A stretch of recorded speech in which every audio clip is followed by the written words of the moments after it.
السلام علیکم ورحمۃ اللہ وبرکاتہ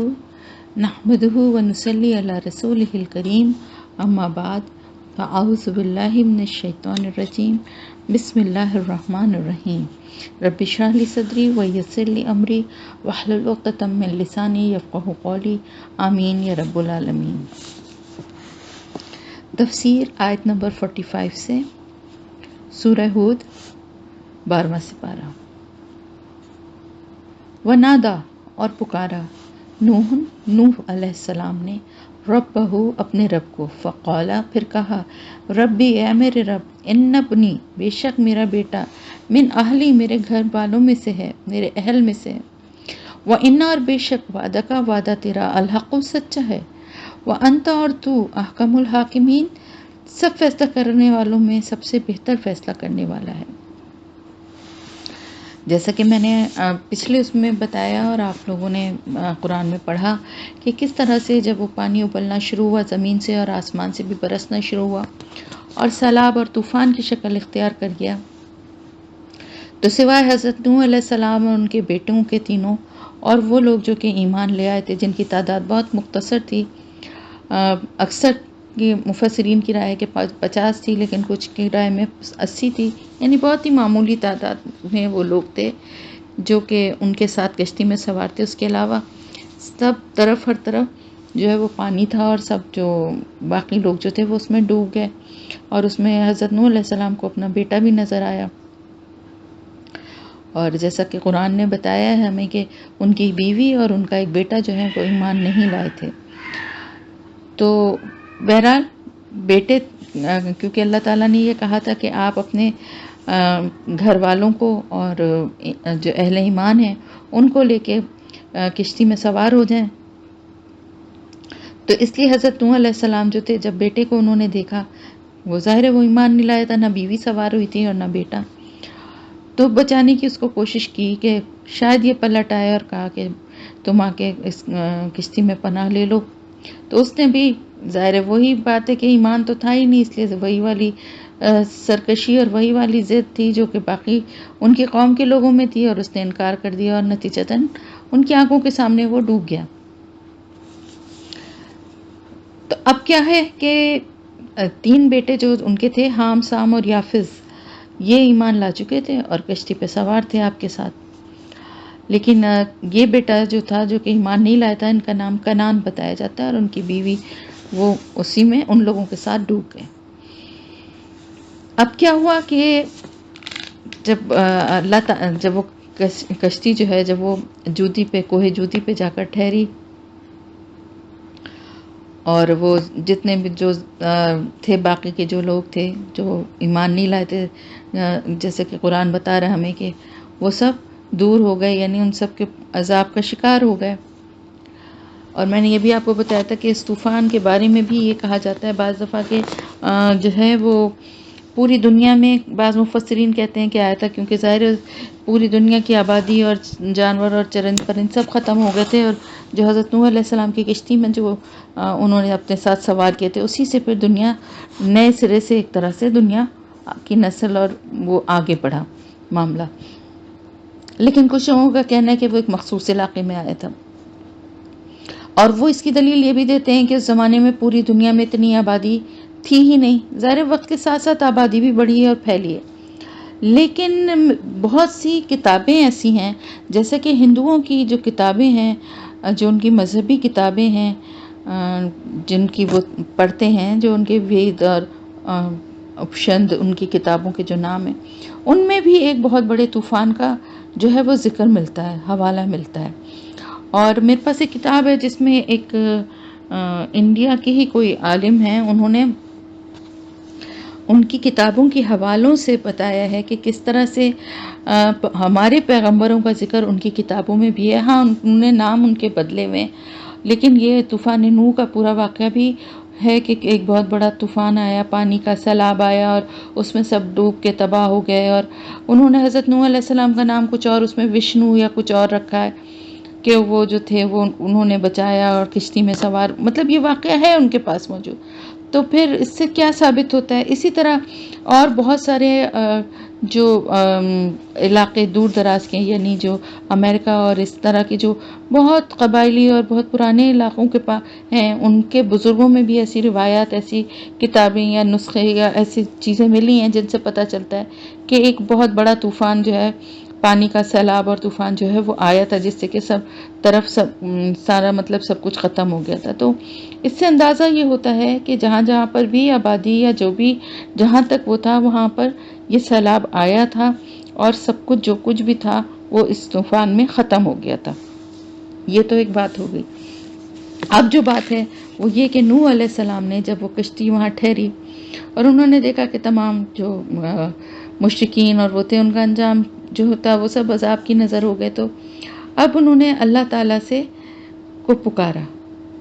کیونکہ ان کو اس چیز کی ظاہر باپ تھے نا۔ دیکھیں پیغمبر تو تھے اور پیغمبر ہونے کا ایک الگ مرتبہ تھا، وہ اس کے حساب سے تو بات کرتے تھے، اللہ کا جو حکم تھا اس کے آگے نہیں زبان کھولتے تھے۔ لیکن ایک تو یہ کہ کیونکہ اللہ نے ہی کہا تھا کہ اپنے گھر والوں کو لے کے سوار ہو جاؤ، دوسری بات یہ کہ ظاہر ایک اولاد کی محبت اور ایک ظاہر آنکھوں کے سامنے جوان بیٹا پانی میں ڈوب رہا ہے، تو ایک باپ کی کیفیت کیا ہوگی وقتی طور پہ۔ تو انہوں نے کہا کہ اللہ تعالیٰ کو پکارا اور اللہ سے کہا کہ اے میرے رب، یہ تو میرا بیٹا ہے اور میرے گھر والوں میں سے ہے، اور آپ کا وعدہ سچا ہے، کیونکہ آپ نے ہی یہ وعدہ کیا تھا کہ تم اور تمہارے گھر والوں کو اور اہل ایمان جو ہیں ان کو میں نجات دے دوں گا، ان کو میں بچا لوں گا، اور آپ سب سے بہتر ہیں فیصلہ کرنے والوں میں، آپ کا فیصلہ سب سے بہتر ہے، آپ کی بات سب سے سچی ہے۔ دیکھیں بات کرنے کا انداز کتنا پیارا ہے، یہ نہیں کہ یا اللہ یہ کیا کر دیا تو نے میرے ساتھ، میں تو تیرے کہے پہ تیرے چلتا رہا اور تیرے حکم پہ میں نے سب کچھ جو ہے وہ سارا کام کیا، لوگوں کی اتنی مخالفتیں سہیں، دشمنیاں سہیں، اور میرے ہی بیٹے کو تو نے نہیں بچایا اللہ، تو اس کو تو کم از کم بچا لیتا۔ لیکن یہی ایک ایمان والے میں اور ایک مشرک یا کافر یا جس کا ایمان نہیں ہے اس میں فرق ہے کہ وہ ہر بات کے لیے یہ سمجھتا ہے کہ اللہ کا فیصلہ سب سے بہتر ہے۔ اپنی اگر کوئی بات، اپنی اگر کوئی تکلیف اللہ سے بیان بھی کر رہے ہیں تو ایک مؤدبانہ انداز میں اللہ کو بڑا بزرگ و برتر سمجھ کے اس کے فیصلے پہ راضی اور برضا ہوتے ہوئے اللہ سے یہ پوچھا کہ اللہ تو نہیں تو کہا تھا تیرے گھر والے جو ہیں ان کو میں نجات دے دوں گا، تو میرا بیٹا بھی تو میرے گھر والوں میں ہے۔ اب اللہ تعالیٰ نے فرمایا قالا، تو اللہ تعالیٰ نے فرمایا یا نوح، اے نوح، انہو بے شک وہ، لیسا نہیں ہے، من اہل کا تیرے گھر والوں میں سے، انہو بے شک وہ، عمل ایک عمل ہے، غیر صالح غیر صالح یا ناپاک، فلا پسنا تسألنا تسألنی تو سوال کر مجھ سے، ماں اس کا جو، لیسا نہیں، لکا تجھے، بھی اس کا، علم کوئی علم، انی بے شک میں، اعوذکا میں نصیحت کرتا ہوں تجھے، ان کہ تکون من الجاہلین تو جاہلوں میں سے نہ ہو جا۔ اب اللہ تعالیٰ نے فوراً تنبیہ کی، اللہ کے جو نیک بندے ہوتے ہیں نا ان کو ان کی آزمائش بھی سخت ہوتی ہے، اور ان کو ذرا سی بھی اگر ان کو وہ کہیں پر بھی چوک ہوتی ہے، یعنی یہ تو کوئی غلطی تو نہیں ہے، اللہ سے صرف ایک انہوں نے یہ سوال کیا، وہ بھی اللہ کا کیونکہ حکم تھا اس بات کی وجہ سے، لیکن اس پر بھی اللہ تعالیٰ نے جو ہے ان کو ایک تھوڑا تنبیہ والے انداز میں اللہ تعالیٰ نے فرمایا کہ اے نوح، تمہارے اہل میں سے وہ نہیں ہے، تمہارے گھر والوں میں وہ شامل نہیں ہے، کیونکہ اس کے اعمال غیر صالح ہیں۔ تو جو دیکھیں پیغمبر ہونے کے باوجود اگر جیسے جو بیٹا ہے یا کوئی اور رشتہ ہے، جیسے بیوی تھی یا بیٹا ہے، تو اللہ تعالیٰ نے فرمایا کہ اگر ایک صالح باپ، ایک ایمان والا باپ، اور اس کا بیٹا جو ہے وہ ایمان نہیں لاتا یا وہ جو ہے وہ غلط عقائد، غلط راستے پہ چل رہا ہے، تو پھر وہ اس کے گھر والوں یا اس کے اہل میں شامل نہیں ہے، کیونکہ اخلاق اور عمل کے لحاظ سے وہ بگڑ چکا ہے۔ اب اس کا یہ مطلب نہیں ہے کہ ان کا بیٹا ہی نہیں رہا، وہ بیٹا تو ان کا ہے، لیکن اس بیٹے کے ہونے کے باوجود وہ بگڑا ہوا انسان جو تھا، ایک صالح خاندان کا، ایک صالح نبی کا جو ہے وہ اہل نہیں بن سکتا، اس کا ان کا گھر والا نہیں کہلا سکتا۔ بیٹا تو ضرور ہے لیکن اس کا جو ایک نسبی تعلق تو ہے لیکن دین کے لحاظ سے ان کا کوئی تعلق اس سے نہیں ہے۔ تو اب آپ یہ دیکھیے کہ یہاں پر بیٹے کو بگڑا ہوا کہہ کر اللہ تعالیٰ نے کتنی اہم بات، کتنی اہم حقیقت جو ہے وہ ہم سب کو بتائی ہے کہ دیکھیں اولاد تو ایسی ہے نا کہ بھئی ظاہر باپ پیغمبر تھا، کتنی نصیحت اور کس طرح سے ان کو دین کی طرف بلاتا ہوگا جب وہ باقی اپنی پوری قوم کو بلا رہے تھے، لیکن ان کی تمام کوششیں اور محنتیں جو تھیں وہ رائے گاہ گئیں، اور وہ شخص جو کہ ان کے اپنے گھر میں پیدا ہوا تھا وہی ایمان نہ لایا، نہ اپنے رب کا وفادار بنا، نہ اپنے پیغمبر باپ پہ ایمان لایا۔ کیوں؟ بہت سارے ریزن ہوتے ہیں۔ بعض دفعہ یہ بھی ایک آزمائش ہوتی ہے اللہ کی کہ کسی نیک انسان کے گھر میں یہ اس کی آزمائش ہوتی ہے کہ اس کی اولاد جو ہے اس کی تمام تر نصیحتوں اور کوششوں کے باوجود دین کے راستے کی طرف نہیں آتی۔ اپنی طرف سے تو ماں باپ کی کوشش یہی ہوتی ہے کہ بچوں کو اچھی بات سکھائیں، بچوں کو اچھے کے راستے کی طرف لائیں، لیکن اس میں بھی میں ایک بات ضرور کہوں گی کہ دیکھیں ایک تو یہ کہ ماں کا بہت بہت بڑا رول ہے، ان کے نوح علیہ السلام کے بیٹے کے ایمان نہ لانے میں بھی بہت بڑا ایک ہاتھ اور بہت بڑا جو ایک کردار تھا وہ اس کی ماں کا تھا، کیونکہ وہ ایمان نہیں لائی تھی، حضرت نوح علیہ السلام کی جو بیوی تھی۔ اور ظاہر ہے وہ جس طرح سے ماں کو دیکھتے تھے یا ماں جس طرح جو کچھ سمجھاتی تھی تو بچے یا تو باپ کی سنتے ہیں یا ماں کی سنتے ہیں نا، کچھ بچے ماں سے زیادہ کلوز ہوتے ہیں، ظاہر ہے سارا دن رہتے ہیں ماں کے ساتھ تو اس کا اثر زیادہ لیتے ہیں۔ خیر یہ کوئی ضروری بھی نہیں ہے، بعض دفعہ ماں باپ دونوں جو ہیں وہ بچوں کو سمجھاتے ہیں، لیکن اس میں بھی میں ایک بات اور بھی کہوں گی ضرور، حالانکہ اس سے تعلق نہیں ہے اس بات کا، لیکن میں تمام ماؤں سے، کیونکہ ہمارے آپ سب جو سن رہی ہیں یا تو آپ سب لوگ مائیں ہیں یا آپ لوگ بیٹیاں ہیں اور یا پھر ماں بننے والی ہیں، تو آگے آپ کی زندگی میں آپ کی اولاد ہوگی، آپ سب کے لیے یہ ایک بہت بڑی نصیحت ہے، اس کو ضرور یاد رکھیں۔ چھوٹی عمر سے کبھی بھی یہ نہ سمجھیے کہ ابھی بچہ بہت چھوٹا ہے، ابھی تو اس کو موبائل پہ گانے، ٹی وی پہ فلمیں اور گانے اور میوزک پہ ڈانس کرنا، یہ سب چیزیں انجوائے کر رہا ہے، ابھی تو چھوٹا ہے، ابھی اس کو عقل نہیں ہے، ابھی اس کو چھوٹا بچہ ہے، ابھی نماز کے لیے کیسے اٹھائیں، ابھی تو گہری نیند سویا ہے، سردی کے دن ہے، صبح صبح فجر میں کیسے اٹھائیں، اب کوئی بات نہیں ہے، ابھی تو پڑھ لے گا نماز، ہو جائے گی عادت۔ ایک بات ہمیشہ یاد رکھیے، ایک ماں کی اور ماں کے ساتھ ساتھ وہ بھی مائیں ہیں جو نانی ہیں یا دادی ہیں یا پھپھی ہیں یا خالہ ہیں جو کہ ساتھ میں رہتی ہیں اور کسی طرح سے بچے کی تربیت میں اثر انداز ہیں، ان سب کی یہ ذمہ داری ہے کہ یہ کبھی بھی مت سمجھیے کہ ابھی یہ بچہ بہت چھوٹا ہے اور ابھی نہیں، بعد میں ہم اس کو صحیح کر لیں گے، بعد میں اس کو نماز کی عادت ڈال دیں گے، بعد میں ہم اس کو بتائیں گے کہ دیکھو یہ گانا اور یہ سب سننا اچھی بات نہیں ہے۔ یہ یاد رکھیں کہ بچے کا ذہن اور بچے کی جو مزاج اور جو اس کی کیریکٹر اس کا جو بن رہا ہوتا ہے نا، وہ اس کا پیدا ہونے کے بعد سے بننا شروع ہو جاتا ہے۔ اللہ تعالیٰ مغفرت فرمائے میری امی کی، آمین یا رب العالمین۔ میری امی کہتی تھی یہ بچے جو ہیں یہ ٹیپ ریکارڈر ہیں، جو کچھ ہم لوگ کبھی کوئی بات کر رہے ہوتے تھے تو امی کہتی تھی کہ اچھی اچھی باتیں کیا کرو بچوں کے سامنے، جو کچھ تم بول رہی ہو، جو کچھ تم کہہ رہی ہو وہ سب یہ ریکارڈ کر رہے ہیں، یہ بول نہیں سکتے لیکن یہ ریکارڈ کر رہے ہیں، اور آگے جا کے وہی سب باتیں یہ کریں گے، ویسے ہی یہ بنیں گے، ویسے ہی ان کا کردار بنے گا۔ اور بالکل صحیح بات ہے۔ حضور اکرم صلی اللہ علیہ وسلم کے سامنے پاس ایک عورت اپنا بچہ لے کر آئی اور کہا، آپ صلی اللہ علیہ وسلم سے کہا کہ آپ اس کی کو اپنے پاس رکھ کے اس کی تربیت فرمائیں، اس کو دین کا اور سب مطلب اس کا جو کردار ہے وہ آپ کے پاس رہ کے بنے گا، ایک اچھا آپ اس کو کی تربیت کریں۔ آپ نے پوچھا، آپ صلی اللہ علیہ وسلم نے پوچھا کیا عمر ہے اس کی؟ اس نے پتہ نہیں 8 سال یا 9 سال کوئی عمر اس نے بتائی۔ آپ صلی اللہ علیہ وسلم نے کہا ساری عمر تو تم نے گزار دی۔ ہمارے یہاں کیا سمجھتے ہیں 8-9 سال کے بچے کو تو ابھی کوئی عقل ہی نہیں ہے، اس کو تو ابھی کچھ بتانا کا فائدہ ہی نہیں ہے، ابھی تو یہ کچھ سمجھتا ہی نہیں ہے، اس کے سامنے جھوٹ بھی بولو، اس کے سامنے گالیاں بھی دو، اس کے سامنے بری باتیں دوسروں کے لیے کرو، غیبت کرو، اس کو تو ابھی عقل ہی نہیں ہے۔ اور آپ صلی اللہ علیہ وسلم نے کیا فرمایا؟ 7 سال کی عمر تک بچے کو جو بننا ہے وہ بن جاتا ہے۔ غور سے اس بات کو سنیے، یہ بہت بہت قیمتی وقت ہوتا ہے جس کو ہم سمجھتے ہیں کہ ابھی اس بچے کو عقل نہیں ہے، ابھی تو یہ بہت چھوٹا ہے، ابھی یہ بڑا ہوگا تو آپ دیکھیں نا نماز کیوں فرض کر دی گئی۔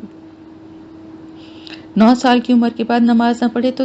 اس کو تنبیہ کریں، آپ اس کا بستر الگ کریں، اس کو عادی بنائیں، پابند بنائیں۔ کیوں؟ اللہ تعالیٰ سے زیادہ کوئی اپنے بندوں سے محبت کرتا ہے؟ اگر اس کو فجر کے وقت اٹھانا اتنا ہی بڑا ظلم ہوتا تو کیا اللہ تعالیٰ یہ کہتا کہ اپنے بچوں کو اٹھاؤ صبح فجر کے وقت، چھوٹے بچوں کو نماز پڑھنے کے لیے کھڑا کرو؟ پھر بڑے ہو جاتے ہیں بچے، جوان ہو جاتے ہیں بچے، اور پریشان ہو کے کہتے ہیں ہم اتنا ان کو تاکید کرتے ہیں نماز پڑھنے کی، پابندی سے نماز نہیں پڑھتے۔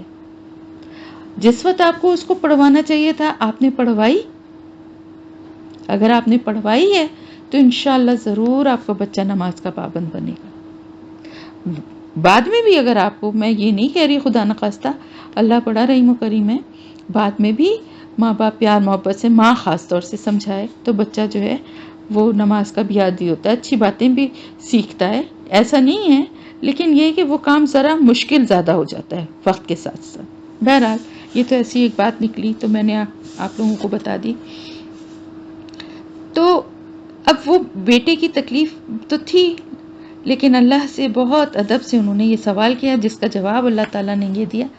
کہ آپ ایک نبی جو ہے اس کا گھرانہ جو ہے صرف اس کے نسب سے نہیں بنتا، یعنی اس کے نسبی تعلقات، یعنی اس کی اولاد جو ہے صرف اس سے ہی نہیں اس کا گھرانہ ہے، بلکہ ایمان اور صالح افراد سے بنتا ہے۔ جو نیک عمل کرنے والے، ایمان لا کے نیک عمل کرنے والے لوگ ہیں، وہ سب نبی کے خاندان کے، ان کے اہل میں سمجھے جائیں گے۔ تو اگر کوئی اولاد میں سے بھی اگر کوئی ایمان نہیں لاتا تو پھر وہ ان کا گھر والا نہیں ہے۔ تو اس سے ہمیں ایک اور بات بہت خطرناک ہے جس کو کہ ہم بہت ایزی لیتے ہیں۔ ہم لوگ کہتے ہیں ہم تو حضور صلی اللہ علیہ وسلم کی امت میں سے ہیں، اللہ تعالیٰ تو ہمیں جنت میں بھیجیں گے ہی بھیجیں گے، وہ ہماری شفاعت کر لیں گے۔ آپ یہ دیکھیے کہ ایک نبی اپنے بیٹے کے لیے نہیں کہہ سکتا، اللہ سے نہیں کہہ سکتا، سوال نہیں کر سکتا۔ ایک نبی اپنے باپ کے لیے نہیں کر سکتا۔ حضرت ابراہیم علیہ السلام کے باپ جو تھے وہ نہیں ایمان لائے، اور اللہ تعالیٰ نے ان کو ٹوک دیا کہ تم ان کے لیے مغفرت کی دعا نہیں کر سکتے۔ تو اب یہ بتائیں کہ باپ سے بڑھ کر، بیٹے سے بڑھ کر اور کوئی قریبی رشتہ ہے؟ حضور اکرم صلی اللہ علیہ وسلم کے چچا، سگے چچا، باپ کی طرح پرورش کی، چاہنے والے، ہر مشکل کے وقت آگے کھڑے ہونے والے، تمام یہ جو قریش کے قبیلے تھے اور یہ بنو ہاشم تھے، ان سب کی مخالفتوں کا سامنا کرنے والے، آپ کا ساتھ دینے کے لیے ہر قدم پہ تیار، لیکن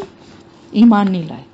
آپ صلی اللہ علیہ وسلم آخر وقت تک کہتے رہے کہ کلمہ پڑھ لیجئے، لیکن زبردستی تو نہیں کر سکتے تھے نا، ایمان لے آئیے ان سے کہا، لیکن وہ نہیں لائے۔ تو اب آپ دیکھیں ایک نبی اپنی طور پہ کتنی محنت اور کتنی اخلاص کے ساتھ کوشش کرتا ہے، لیکن بعض دفعہ اس کے قریبی رشتے ہی اس کی آزمائش بن جاتے ہیں۔ بالکل اسی طرح دین کا کام کرنے والے لوگ بڑے خوش قسمت ہوتے ہیں، وہ لوگ جن کی پوری فیملی ان کا ساتھ دیتی ہے، ورنہ آپ دیکھیں ان کے اپنے گھر میں ہی ان کے لیے آزمائش، ان کی اولاد یا ان کے قریبی رشتوں سے ان کی آزمائش ہو جاتی ہے، اور ہم بڑے آرام سے ان کو کہتے ہیں، بڑی نصیحتیں کرتی ہیں۔ اپنے بیٹے کو تو دیکھیں وہ کیا کرتا پھر رہا ہے، بڑی نصیحتیں کرتی ہیں، ان کی اولادیں دیکھیں، ان کی بیٹیاں کیسے گھومتی ہیں، ہم بڑے آرام سے تنقید اور اعتراض کر دیتے ہیں۔ ذرا کبھی یہ سوچیں کہ اس جو ماں ہے یا جو دین کا کام کر رہی ہے، اس کو کتنی تکلیف ہوتی ہوگی، وہ کتنی کوشش کرتی ہوگی، وہ کتنی دعا کرتی ہوگی، لیکن بعض دفعہ یہ قریبی رشتے بھی انسان کی آزمائش بن جاتے ہیں۔ تو یہ یاد رکھیں، کسی سے بھی اگر ماں باپ نے اپنے بچوں کو اچھے طور طریقے اور اچھی بات سکھائی ہے، دین کی طرف ان کی تربیت کی ہے، تو پھر بچے اگر بڑے ہو کے جو ہیں وہ اس پر عمل نہیں کرتے تو ماں باپ سے اس کا حساب نہیں لیا جائے گا۔ لیکن اگر آپ نے بچپن سے ان کو بتایا ہی نہیں، ان کو اچھے برے کا شعور ہی نہیں دیا، کوئی دین کا کوئی علم ہی نہیں دیا، تو پھر آپ ذمہ دار ہیں۔ ٹھیک ہے، تو خیر اب ہم آگے چلتے ہیں، کافی لمبی بات ہو گئی۔ تو اللہ تعالیٰ نے پھر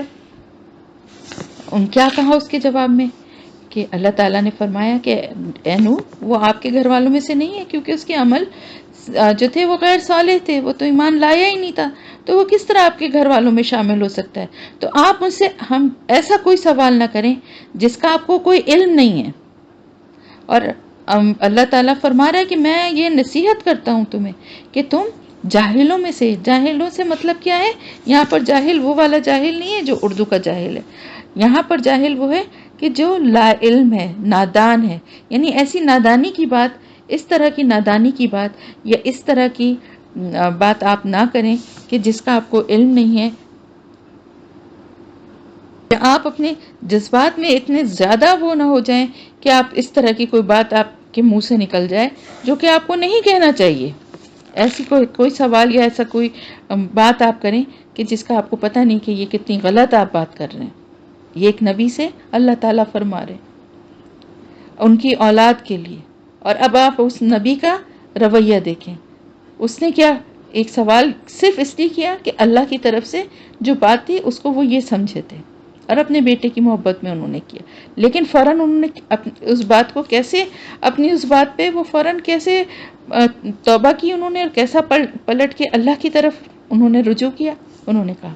قالا، اس نے کہا یعنی حضرت نوح علیہ السلام نے کہا ربی، اے میرے رب، انی بے شک میں، اعوذ بکا میں تیری پناہ چاہتا ہوں، ان کہ اسألہ کا میں سوال کروں تجھ سے، ما لیسا اس کا جو نہیں، لی مجھے بہی اس کا علم کوئی علم، وَإِلَّا اور اگر نہ، تغفر لی تو نے بخشا مجھے، وترحمنی اور نہ تو نے مجھ پر رحم کیا، اکن من الخاسرین یقیناً میں ہو جاؤں گا خسارہ پانے والوں میں سے۔ اب انہوں نے فوراً دیکھیں توبہ کی۔ اب جہاں کہیں بھی اپنی غلطی ہو نا،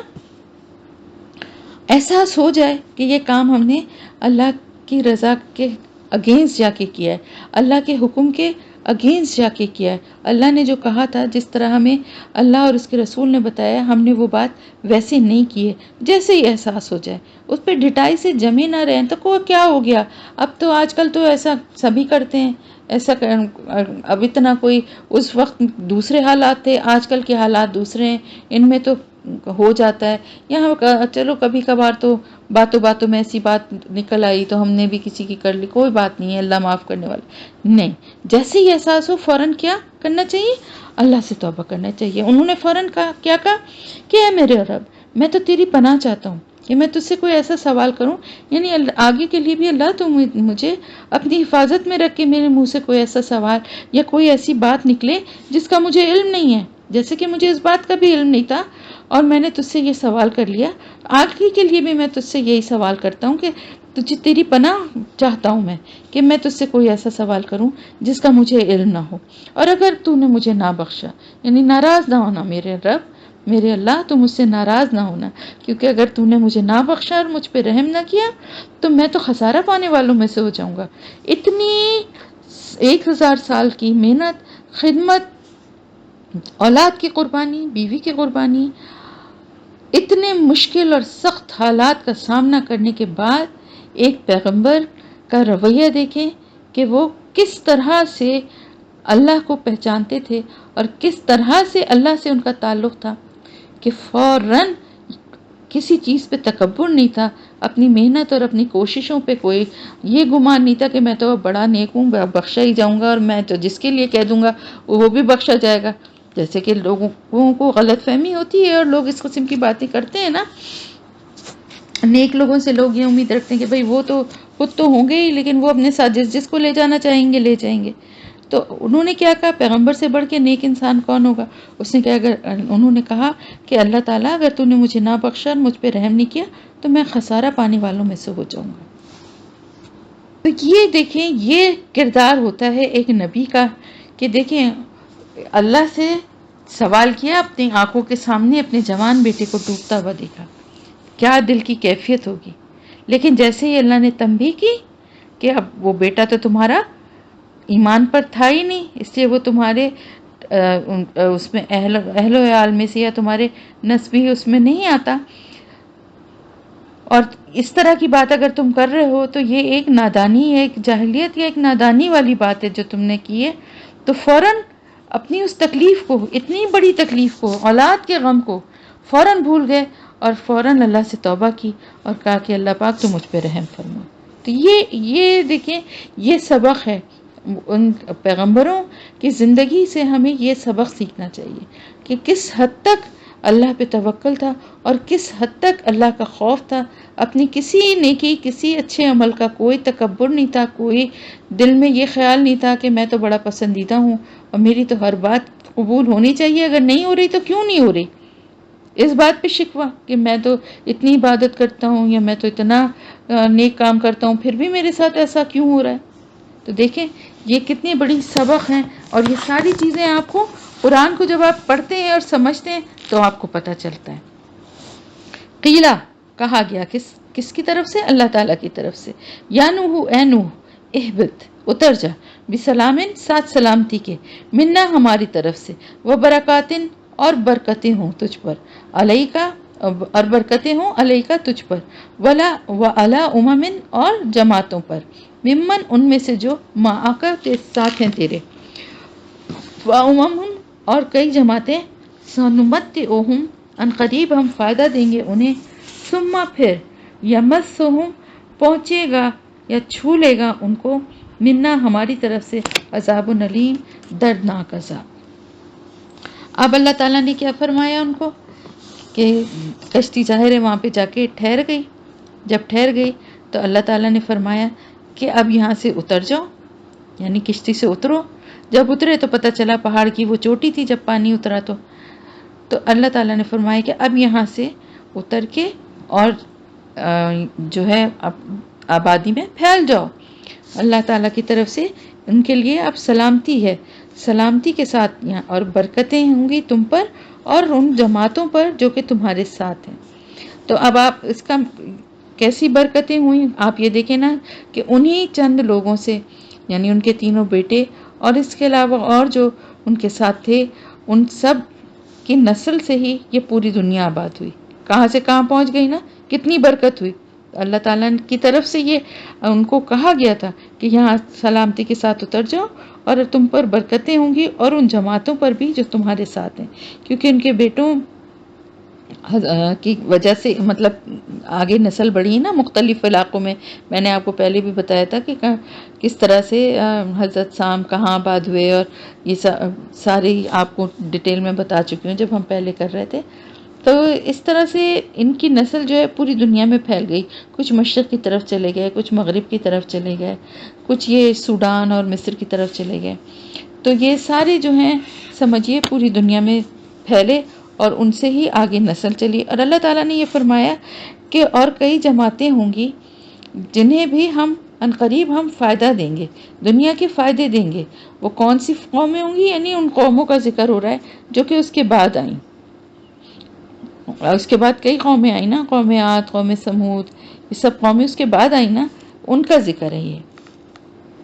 کہ کچھ اور بھی قومیں ہوں گی جنہیں ہم دنیا کے فائدے دیں گے. یعنی ان کو دیے تھے نا اللہ نے ہر قوم کو ان کی جو خصوصیت تھی. ابھی وہ بھی آگے آئے گا تو اس کو بھی ہم ڈسکس کرتے ہیں، پہلے بھی کر چکے ہیں کہ کس طرح دنیا کے فائدے اللہ تعالیٰ نے فرمایا ہم ان کو دیں گے، وقتی طور پر دیں گے،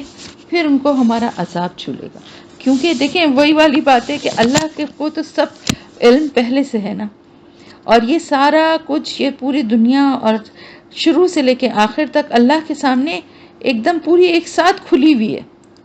آگے اور پیچھے کا اللہ کے پاس، ہمارے لیے آگے اور پیچھے اللہ کے پاس کوئی ایسا کنسپٹ نہیں ہے. ساری دنیا اس کے زندگیوں کے سارے دور اور زمانے اس کے سامنے کھلے ہوئے ہیں. تو اللہ تعالیٰ نے فرمایا کہ پھر ہماری طرف سے ایک دردناک عذاب ان کو آ پکڑے گا. جیسے کہ وہ قومیں تھیں، قوم عاد اور سمود وغیرہ پہ آیا تھا نا عذاب، اس کی بات ہو رہی ہے. تو اب آپ یہ بات سمجھ لیں جو سب سے بڑا سبق ہمیں اس میں ملا وہ یہ کہ یہ جو خوش فہمی ہے نا، جیسے یہودیوں اور عیسائیوں کے بھی ایسے ہی کچھ گمان تھے کہ ہم تو بخشے ہی جائیں گے. جیسے وہ یہودی کہتے تھے نا کہ ہمیں تو جہنم کی آگ چھو ہی نہیں سکے گی، اور اگر ہمیں بھیجا بھی تو چند دنوں کے لیے بھیجا جائے گا. اسی طرح عیسائیوں کا بھی کیا نظریہ ہے کہ ہم دنیا میں جو ہے وہ اتنی جو تکلیفیں، یہ راہب اور یہ سب جو ہے نا، یہ ساری، اور حضرت عیسیٰ علیہ السلام جو ہے وہ ساری جو ہمارے گناہ اور ہماری ساری سزاؤں کی تکلیف جو ہے وہ خود اٹھا کے چلے گئے اس دنیا سے، تو اب ہمیں کچھ نہیں سزا ملے گی. اور اسی طرح سے ان کو، یہودیوں اور عیسائیوں کو تو چھوڑیں، ہم مسلمانوں میں بھی یہ بڑا اسٹرانگ ایک بلیف ہے کہ ہم کچھ بھی کر لیں، ہم تو فلاں کی اولاد ہیں، ہم تو سید ہیں، ہم تو فلانے ہیں، یا ہم تو فلانے پیر یا بزرگ یا ان کے خاندان سے ہیں یا ان کے مرید ہیں، تو ہمیں تو کچھ بھی نہیں نقصان پہنچ سکتا، ہم تو جنت میں جائیں گے ہی جائیں گے، وہ ہمیں بچا لیں گے. لیکن یہاں پر دیکھیں آپ، کیا بتایا گیا ہے کہ ایک پیغمبر اپنی آنکھوں کے سامنے اپنے بیٹے کو ڈوبتا ہوا دیکھ رہا ہے اور اپنے بیٹے کی معافی کے لیے درخواست بھی کر رہا ہے، لیکن اللہ کی طرف سے اس کو تنبیہ کی جاتی ہے. تو ایک باپ کا پیغمبر ہونا بھی ایک بدعمل یا ایک دین کے خلاف چلنے والے ایک کافر بیٹے کو بچا نہیں سکتا. تو پھر اس بیٹے سے زیادہ قریب یا باپ سے زیادہ قریب تو رشتہ کوئی بھی نہیں ہے نا، میں نے جیسا کہ آپ کو بتایا. تل کا، یہ من انبائی، خبروں میں سے ہے، الغیبی، غیب کی، نو ہی ہا، ہم وہی کر رہے ہیں انہیں، الیکا، آپ کی طرف، ماں نہ کنتا تھے آپ، تعلمہ، آپ جانتے انہیں، انتا آپ، ولا اور نہ ہی، قوموں کا آپ کی قوم، من قبل ھذا اس سے پہلے، فاصبر بس صبر کیجئے، انا بے شک، العاقبتہ انجام، للمتقین متقی لوگوں کے لیے. اب یہ ساری بات بتانے کے بعد اللہ تعالیٰ فرما رہے ہیں آپ صلی اللہ علیہ وسلم سے، اللہ تعالیٰ خطاب فرما رہے ہیں کہ یہ جو غیب کی خبریں ہیں، یہ سارا قصہ اور یہ ساری باتیں جو پیغمبروں کا حالات، حضرت نوح علیہ السلام کا اور ان کی قوم کی نافرمانی اور ان کی سرکشی، اور پھر اس کے بعد اللہ کی طرف سے دی گئی مہلت ختم ہونا اور رسول کی تنبیہ، اور پھر ان کا کان نہ دھرنا اور کس طرح سے پھر عذاب کا شکار ہونا، یہ سارا کچھ جو ہے یہ غیب کی خبروں میں سے ہے. اللہ تعالیٰ فرما رہا ہے جو ہم آپ کی طرف وہی کر رہے ہیں. یعنی یہ جو ایک طرف تو یہ کہ جو یہ لوگ الزام لگاتے ہیں کہ آپ کہیں سے کتابوں سے پڑھ کے قصے سنا رہے ہیں یا آپ اپنے دل سے گڑھ رہے ہیں، ایسا کچھ نہیں ہے. یہ اللہ تعالیٰ فرما رہے ہیں کہ یہ اللہ کی طرف سے یہ وحی آپ کی طرف نازل ہو رہی ہے، اور اس سے پہلے نہ آپ اور نہ آپ کی قوم، ظاہر ہے آپ صلی اللہ علیہ وسلم کو بھی نہیں اس کا علم تھا، اور آپ کی قوم کو بھی، حضرت نوح علیہ السلام کا اور اس کے وہ جو جس طرح ان کی قوم تباہ ہوئی اور جو طوفان آیا تھا اس کا کوئی علم نہیں تھا. عرب میں رہنے والوں کو، عرب سے کافی دور وہ علاقہ تھا، جو کچھ بھی ہوا ہوگا اس زمانے میں. بہرحال یہاں کسی کو اس کی خبر نہیں تھی. اب کسی کے پاس کوئی پہلے کی طرح وہ نہیں تھا کہ آج کی طرح کہ کوئی ریکارڈ ہوتا، کہ کوئی اس کی ویڈیو بنی ہوئی ہوتی یا کوئی اس کو کوئی لکھا ہوا ہوتا. تو ایسی کوئی خبر کسی کو ان باتوں کی نہیں تھی. اور اتنی اگر چھوٹی موٹی اگر خبر تھی بھی تو اتنی ڈیٹیل، جیسے اللہ تعالیٰ نے پورا قصہ، اب دیکھیں نا جیسے قرآن میں جو بتایا ہے، پورا ہماری آنکھوں کے سامنے پورا منظر آ گیا کہ کس طرح سے ان کی قوم جو ہے وہ ان کا مذاق اڑا رہی، ان کی بات نہیں سن رہی، پھر کس طرح اللہ کے حکم سے وہ کشتی بنا رہے ہیں اور کس طرح سے وہ سب سوار ہوئے کشتی میں اور کیسے طوفان آیا. تو ہمیں پورا ایک اللہ تعالیٰ نے پوری ڈیٹیل سے پورا منظر اور پوری بات جو ہے وہ ہمارے سامنے آ گئی. اور وہ یہ صرف ایک قصے کہانی کے لیے نہیں، بلکہ یہ ایک سبق اور ایک عبرت کے لیے ہے. اور وہ سبق اور عبرت کیا ہے کہ اللہ تعالیٰ نے حضور اکرم صلی اللہ علیہ وسلم کو یہ بات کہنے کا مقصد یہ کہ جس طرح نوح اور ان کے ساتھی جو ایمان لائے تھے، بے شک تعداد میں کم تھے، بے شک ان کی قوم کی نظر میں بہت حقیر تھے، لیکن آخر میں فتح انہی کی ہوئی، کامیابی انہی کی ہوئی، اور انہی سے پھر دنیا پوری آگے بڑھی. تو اسی طرح سے آپ صلی اللہ علیہ وسلم کو بھی ایک اللہ تعالیٰ کی طرف سے ایک تسلی اور ایک حوصلہ بھی ہے اس پورے واقعے میں کہ جو اللہ کے رسول صلی اللہ علیہ وآلہ وسلم اور ان کے ساتھیوں کا بھی اسی طرح سے اللہ پاک انجام کرے گا، اسی طرح کامیابی ان کا بھی مقدر بنے گی۔ اور یہ اللہ کا بنایا ہوا قانون ہے، اللہ کا بنایا ہوا یہ نظام ہے کہ جتنے بھی بڑے دشمن ہوں اسلام کے، دین کے، جتنی بھی سختیاں کر رہے ہوں، جتنی بھی مشکلات کھڑی کر رہے ہوں، لیکن اگر دین پہ چلنے والے لوگ ثابت قدم ہوتے ہیں اور استقامت دکھاتے ہیں اور اللہ کے بتائے ہوئے راستے پہ چلتے رہتے ہیں، مخالفتوں کی پرواہ نہیں کرتے، تو دین پھیلتا رہتا ہے اور ایک دن اتنی اس کو استقامت، اتنی مضبوطی حاصل ہو جاتی ہے کہ وہ کامیابی اسی کی ہوتی ہے۔ جیسے کہ دیکھیں مکے کے وہ دور اور وہ دردناک اور وہ تکلیف دہ واقعات، اور اس میں بظاہر کیا لگ رہا تھا کہ ان لوگوں کے ظلم اور وہ سہ کے پتہ نہیں کیا حشر، یہ تو وہ لوگ تو یہی سمجھتے تھے کہ ہم اپنے ظلم سے ان کو دبا لیں گے یا مار دیں گے یا ختم کر دیں گے، لیکن ہوا کیا؟ اللہ کی مدد مومنوں کے ساتھ ہمیشہ ہوتی ہے۔ اور پھر اس کے بعد کس طرح سے مدینے جانے کے بعد کیسے چند سالوں میں ہی کس طرح اللہ کا دین پھیلا اور کس طرح سے حضور صلی اللہ علیہ وسلم کے زیر قیادت ایک اسلامی ریاست بھی وجود میں آئی اور کس طرح فتوحات ہوئی، یہ سب کچھ چند سالوں میں ہوا نا۔ تو یہی بات اللہ تعالیٰ یہاں فرما رہا ہے کہ جو اللہ کے لیے، اللہ کے راستے پہ چلنے والے لوگ ہوتے ہیں، چاہے کتنے بھی لوگ ان کے دشمن ہوں، کتنے بھی ان کے راستے میں رکاوٹیں کھڑی کریں، لیکن آخری کامیابی انہی لوگوں کو ملتی ہے۔ اور اللہ تعالیٰ فرما رہے ہیں کہ یہ سب کچھ جو کچھ وہ دیکھ رہے ہیں، جو کچھ وہ چاہ رہے ہیں اور جو برا کرنا چاہ رہے ہیں، وہ کوئی نئے نہیں ہے، اس سے پہلے کی قوموں نے بھی اسی طرح اپنے رسولوں کے ساتھ کیا، لیکن اللہ کی مدد ان رسولوں کے لیے بھی آئی اور اللہ کے رسول صلی اللہ علیہ وسلم کے لیے اور مومنوں کے لیے بھی آئے گی۔ تھوڑے سے وقت کی بات ہوتی ہے اور اس کے بعد پھر اللہ تعالیٰ نے جو مدت اور مہلت ہوتی ہے وہ پوری ہونے کے بعد پھر دین جو ہے وہ ضرور اللہ کا دین جو ہے وہ پھیلنے کے لیے ہی آیا ہے اور وہ ضرور پھیلتا ہے۔ اس لیے یہ کوئی نئی بات نہیں ہے، اس لیے آپ صلی اللہ علیہ وسلم سے اللہ تعالیٰ فرما رہے ہیں کہ جو مشکلات کا آپ کو سامنا ہے، جو تکلیف دہ حالات ہیں اور جو آپ کے مخالف بظاہر یہ سمجھ رہے ہیں کہ وہ کامیاب ہو رہے ہیں، اس پہ آپ بددل نہ ہوں، آپ اس پہ حوصلہ نہ ہاریں، بلکہ ہمت اور صبر کے ساتھ اپنے کام کیے جائیں، کیونکہ آخری جو انجام ہوگا نا، انجام کا مطلب کیا ہے کہ جہاں پر یہ قصہ ختم ہوگا تو وہاں پر جو متقین ہیں انہی کے لیے کامیابی ہے، انہی کے لیے اللہ تعالیٰ نے انجام رکھا ہے، یعنی آخری فتح اور آخری جو سرخ روئی ہے وہ مومنین کے لیے ہی اللہ تعالیٰ نے رکھی ہے، جو کہ اللہ کے پرہیزگار اور نیک متقی بندے ہیں ان کے لیے ہے۔ وَإِلَىٰ اور طرف عاد کے، یعنی قوم عاد کے، اخاہم ان کے بھائی ہود کو بھیجا، بریکٹ میں بھیجا، قالا انہوں نے کہا، یا قومی اے میری قوم، عبد اللہ عبادت کرو اللہ کی، ما لکم نہیں تمہارے لیے، من الہ کوئی الہ، غیرہ اس کے سوا، ان نہیں انتم ہو تم الا مگر مفترون جھوٹ کرنے والے۔ اب ایک بار پھر آپ دیکھیں حضرت نوح علیہ السلام کے بعد حضرت ہود علیہ السلام کی قوم جو قوم عاد تھی اس کا ذکر ہے، یعنی ان قوموں کا ذکر ایک بار پھر ہو رہا ہے، کیا جا رہا ہے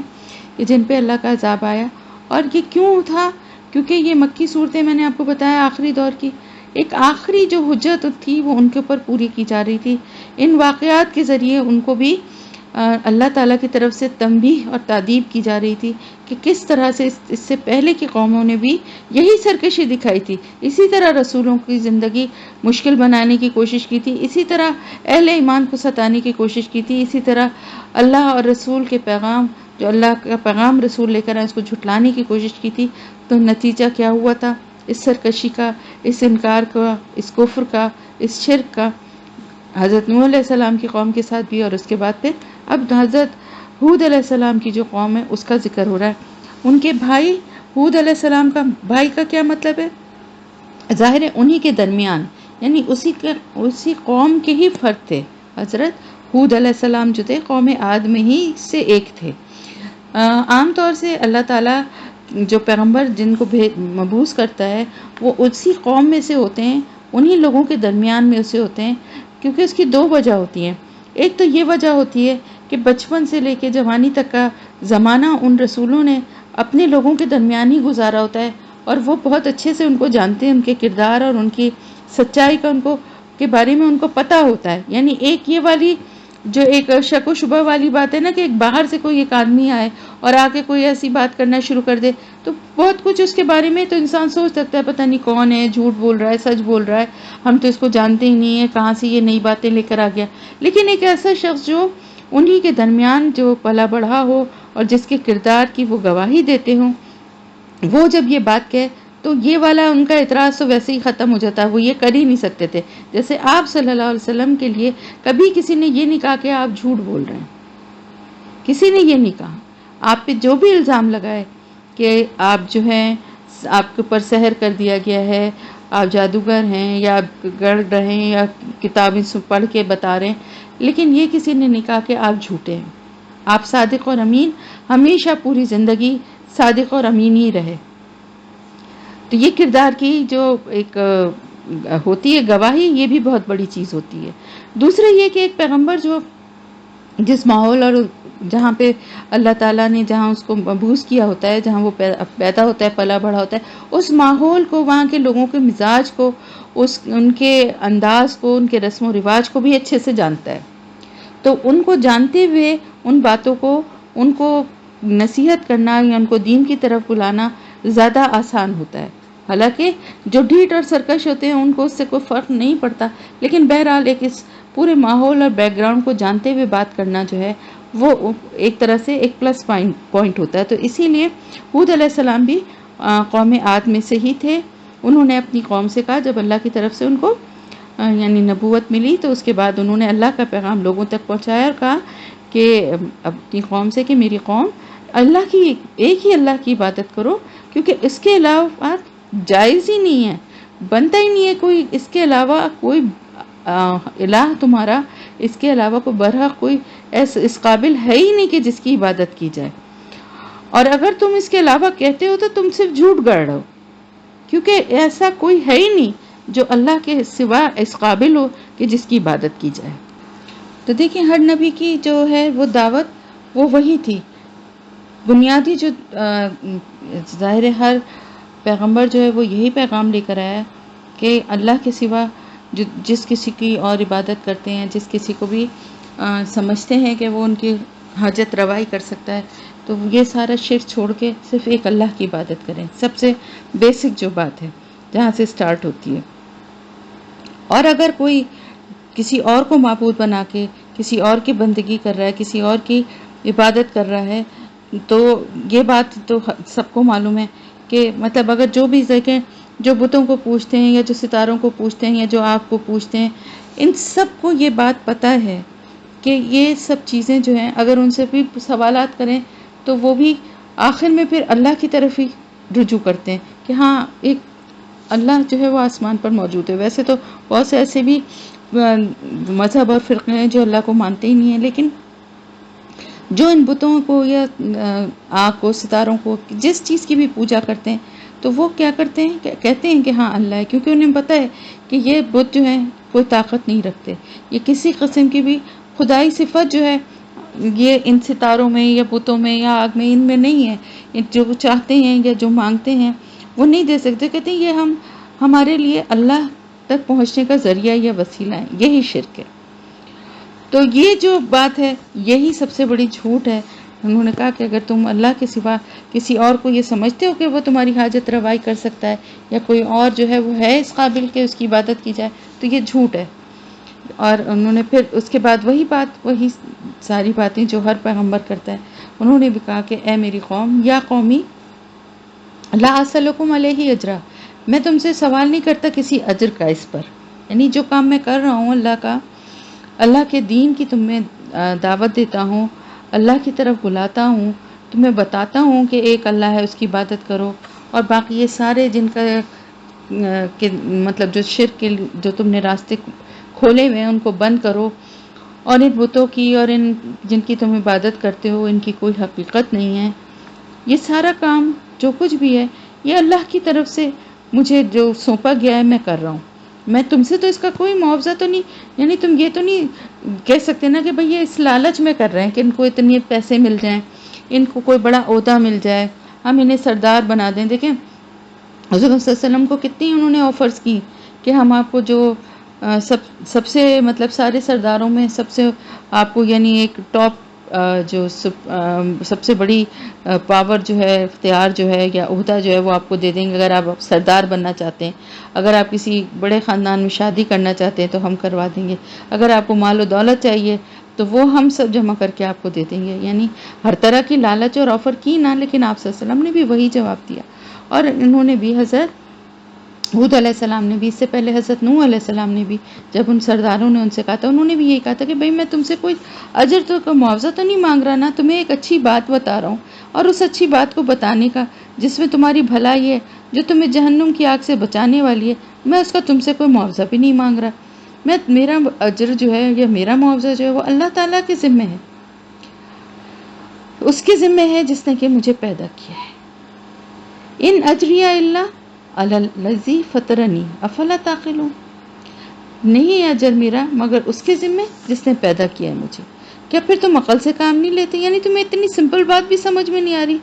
کہ میں کسی لالچ کی وجہ سے یہ بات نہیں کر رہا، ورنہ تم یہ کہہ سکتے تھے کہ بھئی یہ تو اس لالچ کی وجہ سے، یہ سودے کی لالچ میں، یہ اس دولت کی لالچ میں کر رہے ہیں۔ تم یہ سمپل سی بات دیکھ رہے ہو کہ میں تم سے کچھ نہیں مانگتا، کوئی معاوضہ نہیں مانگتا، تمہاری کڑوی کسیلی باتیں بھی سنتا ہوں، تمہارے اعتراضات بھی سنتا ہوں، ان کا نرمی سے جواب دیتا ہوں، اور پھر بھی تمہیں اللہ سے تمہارا تعلق جوڑنے کی کوشش کرتا ہوں۔ ایک پیغمبر جو ہے نا اصل میں وہ اللہ کی طرف سے، پیغمبر کا مطلب کیا ہے؟ پیغام بر، یعنی پیغام لانے والا، اللہ کا پیغام لے کر جو آتے ہیں، اللہ کے نیک بندے ان کو پیغمبر کہتے ہیں، اور ان کی سب سے بڑی جو ڈیوٹی ہوتی ہے وہ یہ ہوتی ہے کہ اللہ سے بندوں کا تعلق جوڑ دیں،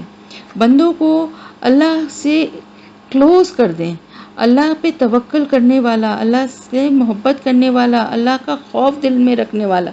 اللہ کی قدرت، اس کے اختیارات کو جان کے اللہ کی کبریائی کا اقرار کرنے والا، یہ ہوتا ہے ایک پیغمبر کا بنیادی جو کام ہوتا ہے وہ یہ ہوتا ہے۔ اس کے ساتھ ساتھ وہ ان کی اخلاقی تربیت بھی کرتا ہے، لیکن سب سے پہلے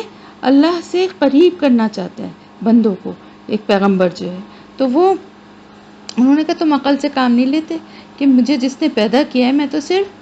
اس کی ذمہ داری ہے، اس نے مجھے یہ کام سونپا ہے اور وہی مجھے اس کا اجر دے گا انشاءاللہ۔ وَيَا قَوْمِ، اور اے میری قوم، استغفروا، بخشش مانگو، ربکم، اپنے رب سے، ثم پھر توبو، تو توبہ کرو، الہی، اس کی طرف، یرسلی، وہ بھیجے گا، السماء، آسمان کو، علیکم، تم پر، مدرارا، بہت برسنے والا، ویزدکم، اور وہ زیادہ دے گا تمہیں، قوتاً، قوت، الی قوتکم، تمہاری قوت کی طرف، ولا تتولوا مجرمین، اور نہ تم منہ پھیرو مجرم بن کر۔ تو انہوں نے اپنی قوم سے یہ بھی کہا کہ میری قوم، اب تک جو کچھ تم نے کیا ہے، جو کچھ بھی غلط کام کیے ہیں، ابھی بھی وقت ہے، واپس پلٹ آؤ اپنے رب کی طرف، اس سے بخشش مانگو، توبہ کرو، اللہ تعالیٰ کے آگے رو کے گڑ گڑا کے، جو اب تک کہ تم نے گناہ کیے، جو غلط کام کیے، جو جس طرح کی شرک میں اپنی زندگی گزاری ہے، ابھی بھی وقت ہے، ابھی بھی اللہ کی طرف لوٹ آؤ اور اس سے بخشش مانگو۔ اور یہ ہم سب کے لیے یہ آیت بھی ایک بہت بڑا سبق ہے کہ اللہ کی رحمت سے کبھی بھی مایوس نہ ہو، کتنے بھی گناہ ہو جائیں، کتنی بھی غلطیاں ہو جائیں، کبھی بھی، کیونکہ اللہ کے سوا ہمارا ہے ہی کون، اور اللہ کے سوا ہمارا نہ کوئی سہارا ہے، اور نہ کہیں سے ہمیں کوئی مدد مل سکتی ہے، اور نہ کہیں سے کوئی ہمیں نجات مل سکتی ہے، اور نہ کوئی ہمارے حال پہ رحم کرنے والا ہے۔ تو پھر ہمیں گناہگار ہوں، غلطیاں کرتے ہوں، گناہ ہو جاتے ہیں، لیکن پلٹ کے فوراً اللہ کی طرف ہی آئے اور اس سے بخشش مانگے، رو رو کے معافیاں مانگے۔ تو انہوں نے بھی یہ کہا کہ اگر تم ایسا کرو گے تو وہ آسمان سے تمہارے پر بہت برسنے والے بادل، یعنی برسات ہوگی تو ظاہر فصلیں اچھی ہوں گی اور پیداوار اچھی ہوگی، اور اسی طرح وہ تمہاری قوت جو ابھی ہے قوت، اس سے بھی زیادہ تمہاری قوت میں اضافہ کر دے گا، اور تم منہ پھیر کے مجرموں کی طرح، یعنی اس دعوت سے تم منہ نہ پھیرو۔ تو اس سے ہمیں کیا معلوم ہوتا ہے؟ اس سے ہمیں یہ بھی معلوم ہوتا ہے کہ صرف آخرت میں ہی جو ہے وہ اللہ کی طرف رجوع کرنے یا اللہ کے بتائے ہوئے راستے پہ چلنے کا انعام صرف آخرت میں ہی نہیں دنیا میں بھی ملتا ہے۔ اور دیکھیں قوموں کی جو قسمتیں پلٹتی ہیں اور جو قومیں ترقی کرتی ہیں اس کا جو بنیاد ہوتی ہے وہ دین پر اور اخلاقی جو بنیادیں ہوتی ہیں، اور اخلاقی بنیادیں اسی وقت ہوں گی جب دین ہوگا۔ آپ دیکھیں مسلمان جو تھے کتنی بے سر و سامانی کی حالت میں مکے سے نکلے تھے اور مدینے میں آ کے بھی کتنے مشکل حالات کا سامنا کرنا پڑا تھا، لیکن چند ہی سالوں میں آپ دیکھیں کہ کہاں کہاں تک فتوحات ہو گئیں اور کس طرح سے دین کو ترقی ہوئی، اور مسلمان کہاں اسپین تک پہنچ گئے، اور اس طرف بھی آپ دیکھیں کہ ہندوستان تک آ گئے، اور وہاں پہ بھی عرب کے بھی آس پاس کے سارے علاقے اور سب کو فتح ہو گئے۔ تو یہ سب کچھ کیا تھا، کیسے ہوا تھا؟ تو اس سے یہ بات جو یہاں پر اللہ تعالیٰ فرما رہا ہے کہ اگر جو قومیں جو ہیں وہ اللہ تعالیٰ کے بتائے ہوئے راستے پہ چلتی ہیں، اور سب سے بڑی بات یہ جو اللہ کا بتایا ہوا راستہ ہے اس میں جو اخلاقیات ہیں، جو اچھے کام ہیں، جو اخلاقی طور پر جو اللہ تعالیٰ نے خیر کے کام بتائے ہیں وہ کرنے والی ہیں، تو پھر دیکھیں وہ ترقی کرتے کرتے وہ قومیں ترقی کر جاتی ہیں۔ تو اس قوم کے لیے بھی یہی بات کہی گئی، اور یہ بات کئی مقامات پر قرآن میں فرمائی گئی ہے کہ جب ایک قوم کے پاس نبی کے ذریعے سے خدا کا پیغام پہنچتا ہے تو اس کی قسمت جو ہوتی ہے نا اس پیغام کے ساتھ جڑ جاتی ہے اور معلق ہو جاتی ہے۔ اگر وہ قوم اس دعوت کو، اس پیغام کو قبول کر لیتی ہے تو اللہ تعالیٰ اس پر اپنی نعمتوں اور برکتوں کے دروازے کھول دیتا ہے، جیسے کہ ہوا مسلمانوں کے ساتھ۔ لیکن اگر رد کر دیتی ہے تو پھر وہ تباہ و برباد ہو جاتی ہے، جیسے کہ قوم نوح ہوئی، جیسے کہ قوم ہود جو یہ قوم عاد تھی یہ ہوئی، اسی طرح آگے جو اور قوموں کا ذکر ہم انشاءاللہ آ رہا ہے تو ہم پڑھیں گے، اور ہم پڑھ بھی چکے ہیں بلکہ۔ تو جو اللہ کی دعوت کو، جو اللہ کا رسول اللہ کی طرف بلانے کے لیے جو اللہ کی دعوت لے کر آتا ہے اس کو جو مان لیتے ہیں، ایکسیپٹ کر لیتی ہے جو قوم، تو پھر اللہ پاک اس کو عروج بھی دیتا ہے، اس پر اپنی نعمتوں اور برکتوں کے دروازے کھول دیتا ہے۔ لیکن جو اس کا انکار کرتے ہیں، اس کو رد کرتے ہیں، اس کو جھٹلاتے ہیں، تو پھر وہ تباہ و برباد ہو جاتے ہیں، نیست و نابود ہو جاتے ہیں۔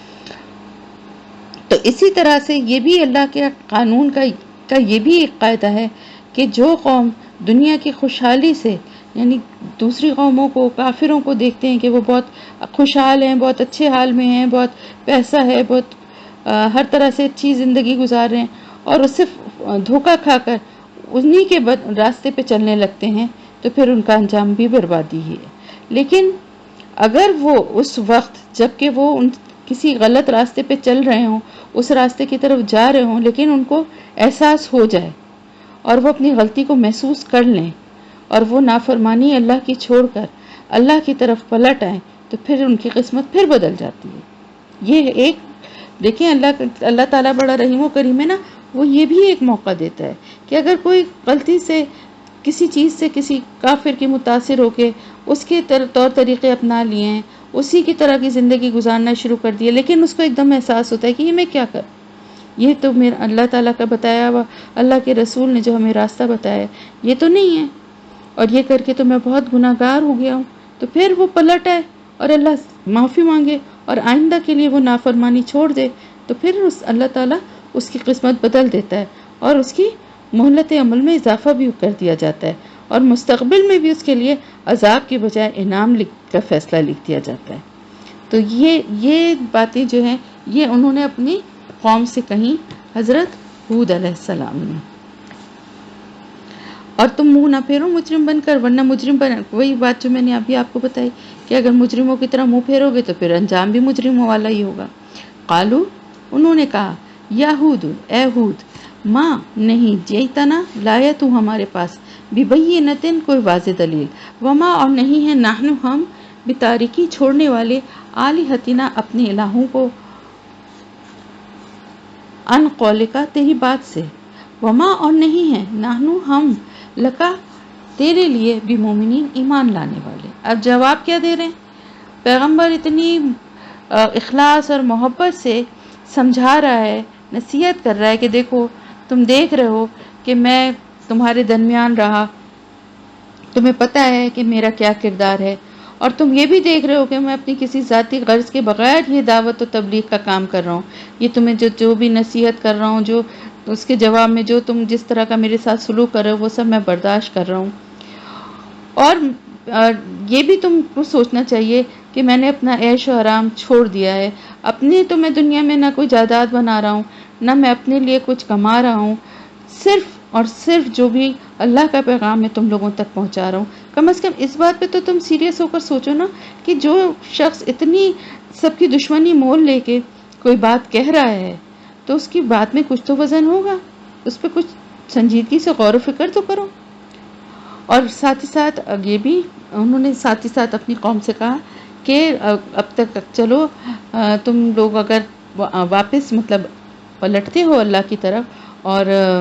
یہ بات مان لیتے ہو ایک اللہ ہے کہ ہی عبادت کرو گے اور آئندہ شرک نہیں کرو گے، اپنی گناہوں بھری زندگی کو چھوڑ دیتے ہو، تو پھر اللہ سے بخشش مانگو، توبہ کرو، تو اللہ تعالیٰ تمہاری توبہ قبول کر کے تمہارے اوپر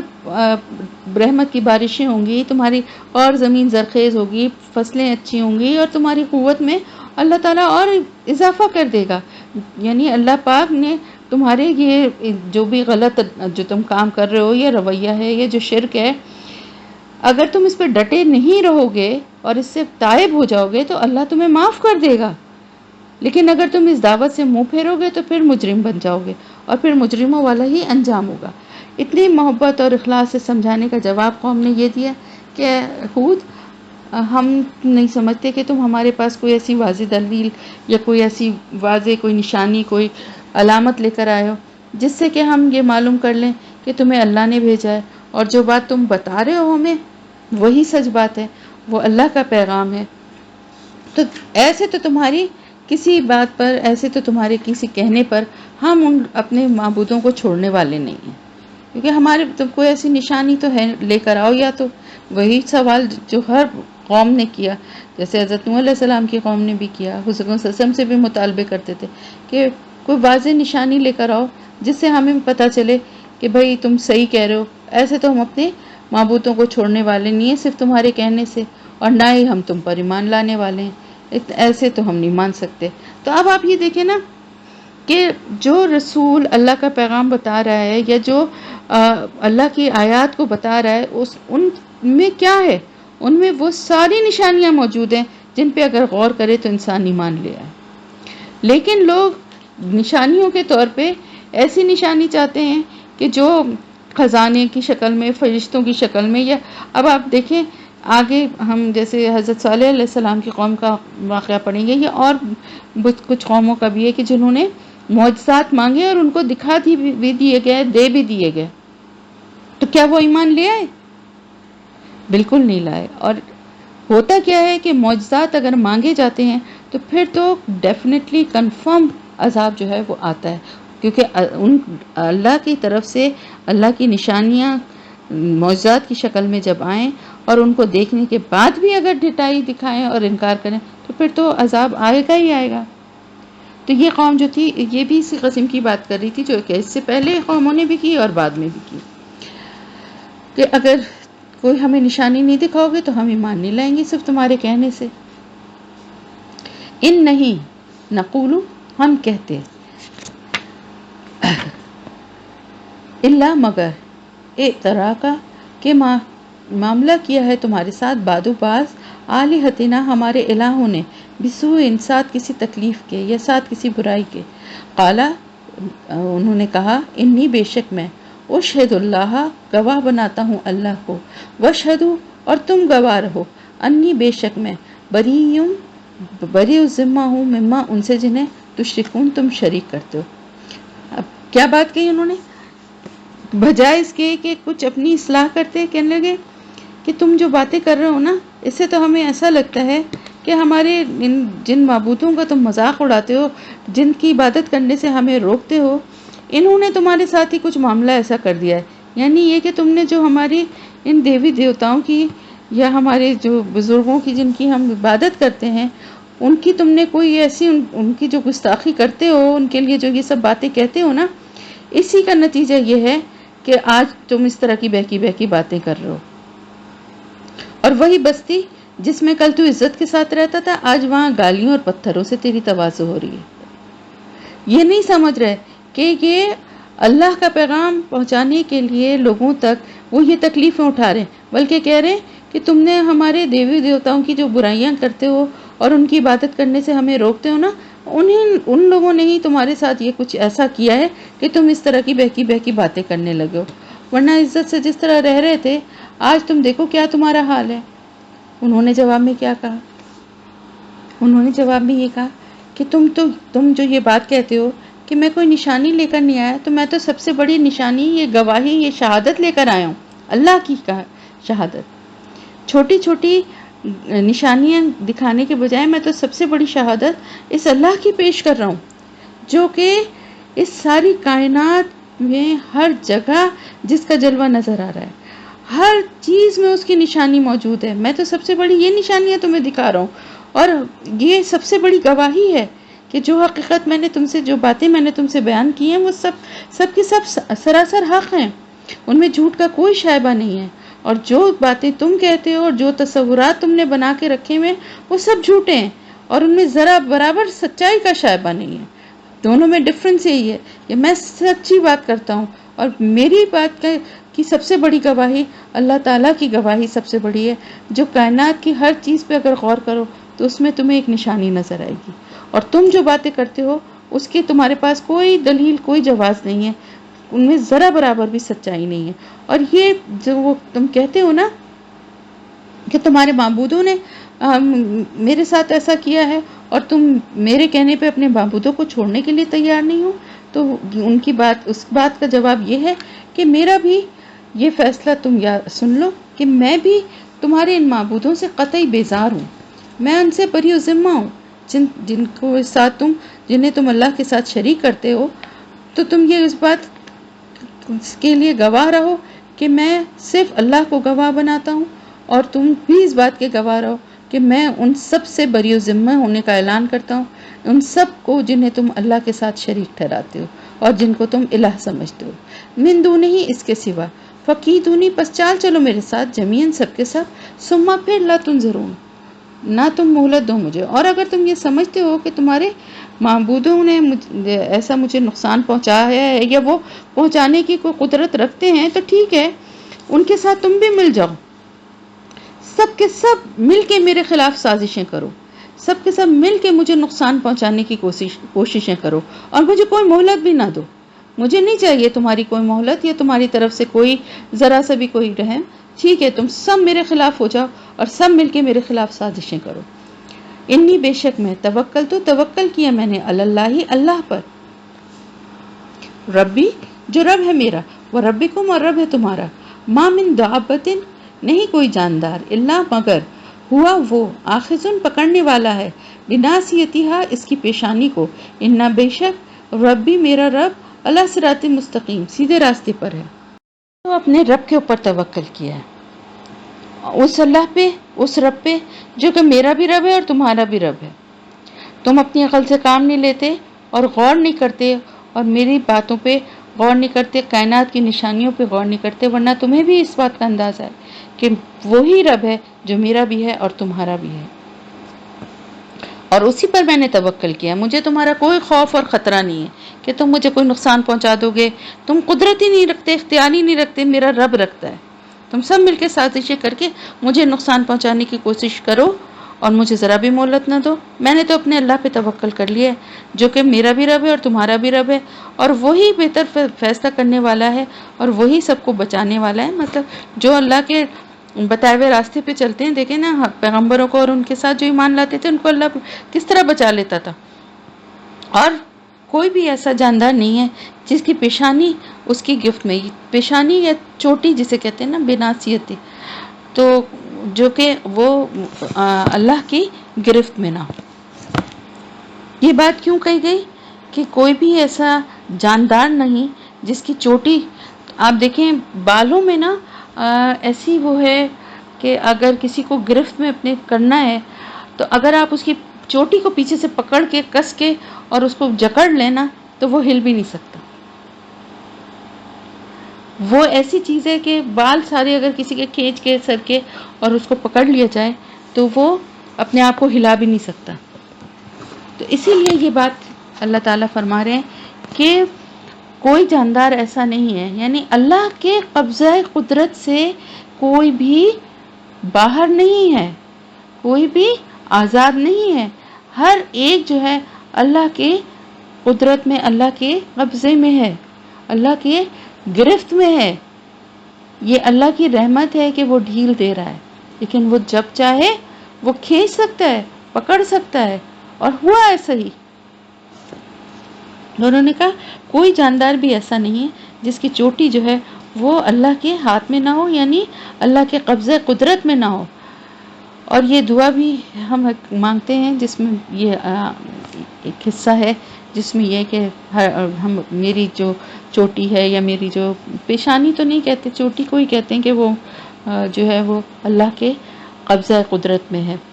اور میرا رب جو ہے وہ سیدھے راستے پر، ہدایت کے راستے پر ہے. یعنی اگر اللہ تک کسی کو رسائی حاصل کرنی ہے، اللہ تک کسی کو پہنچنا ہے، اللہ کو کسی کو پانا ہے، تو وہ توحید کے راستے پر، عدل و انصاف کے سیدھے راستے پر، ہدایت کے راستے پر ہی ملے گا. اللہ تعالیٰ اسی راستے پہ چل کے اللہ تک پہنچیں گے. فَإِن تَوَلَّوْا، پھر اگر تم منہ پھیرتے ہو، فقط تو بلا شبہ، ابلغتکم، میں نے پہنچا دیا تمہیں، ما جو ارسلتو، میں بھیجا گیا ہوں، بھی ساتھ اس کے، الیکم تمہاری طرف، وَيَسْتَخْلِفُ، اور وہ خلیفہ بنائے گا یا وہ پیچھے لائے گا، ربی رب میرا، قومن ایک قوم کو، غیرکم تمہارے علاوہ، ولا اور نہیں، تدرونہ تم نقصان دے سکو گے اسے، شیئن کچھ بھی، انا بے شک ربی رب میرا، علی کل شیئن حفیظ، اوپر ہر چیز کے نگران ہے. ساتھ ہی انہوں نے یہ بھی کہا کہ اگر تم منہ پھیر لوگے، یعنی اس پیغام سے، اس دعوت سے، اللہ کی طرف سے منہ پھیر لوگے، تو پھر میرا کام تو پورا ہو گیا. مجھے جو ذمہ داری دی گئی تھی اس پیغام کو پہنچانے کی، وہ میں نے پہنچا دیا تمہیں. اور تمہاری طرف جب یہ پیغام آ گیا ہے تو اب یہ تمہارے اوپر ہے. اگر تم اس کو مانو گے اور اللہ کی طرف رجوع کرو گے تو انعامات ہیں، لیکن اگر تم منہ پھیر لو گے اور اس کا انکار کرو گے تو اللہ تمہاری بات دوسروں کو لے آئے گا،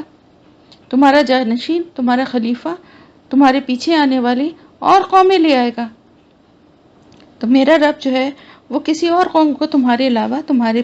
بعد، ایک جیسے کہ ہوا کہ جب یہ تباہ ہوئے اور ان پہ عذاب نازل ہوا تو جو مومنین تھے وہ ظاہر ہے وہ تو نکل گئے تھے وہاں سے، اللہ تعالیٰ ان کو نجات دے دیتا ہے حضرت ہود علیہ السلام کے ساتھ. تو پھر وہ دوسرے علاقے میں جا کر آباد ہوئے اور وہاں جا کے وہ رہنے لگے، تو اللہ نے ان کو بچا لیا. تو اس کے بعد دوسری قوم آ گئی. تو اللہ پاک کے پاس تو کوئی کمی نہیں ہے نا، اور کسی کا قوم کے بلکہ پوری دنیا کے ختم ہو جانے سے بھی اللہ کو کوئی فرق نہیں پڑتا.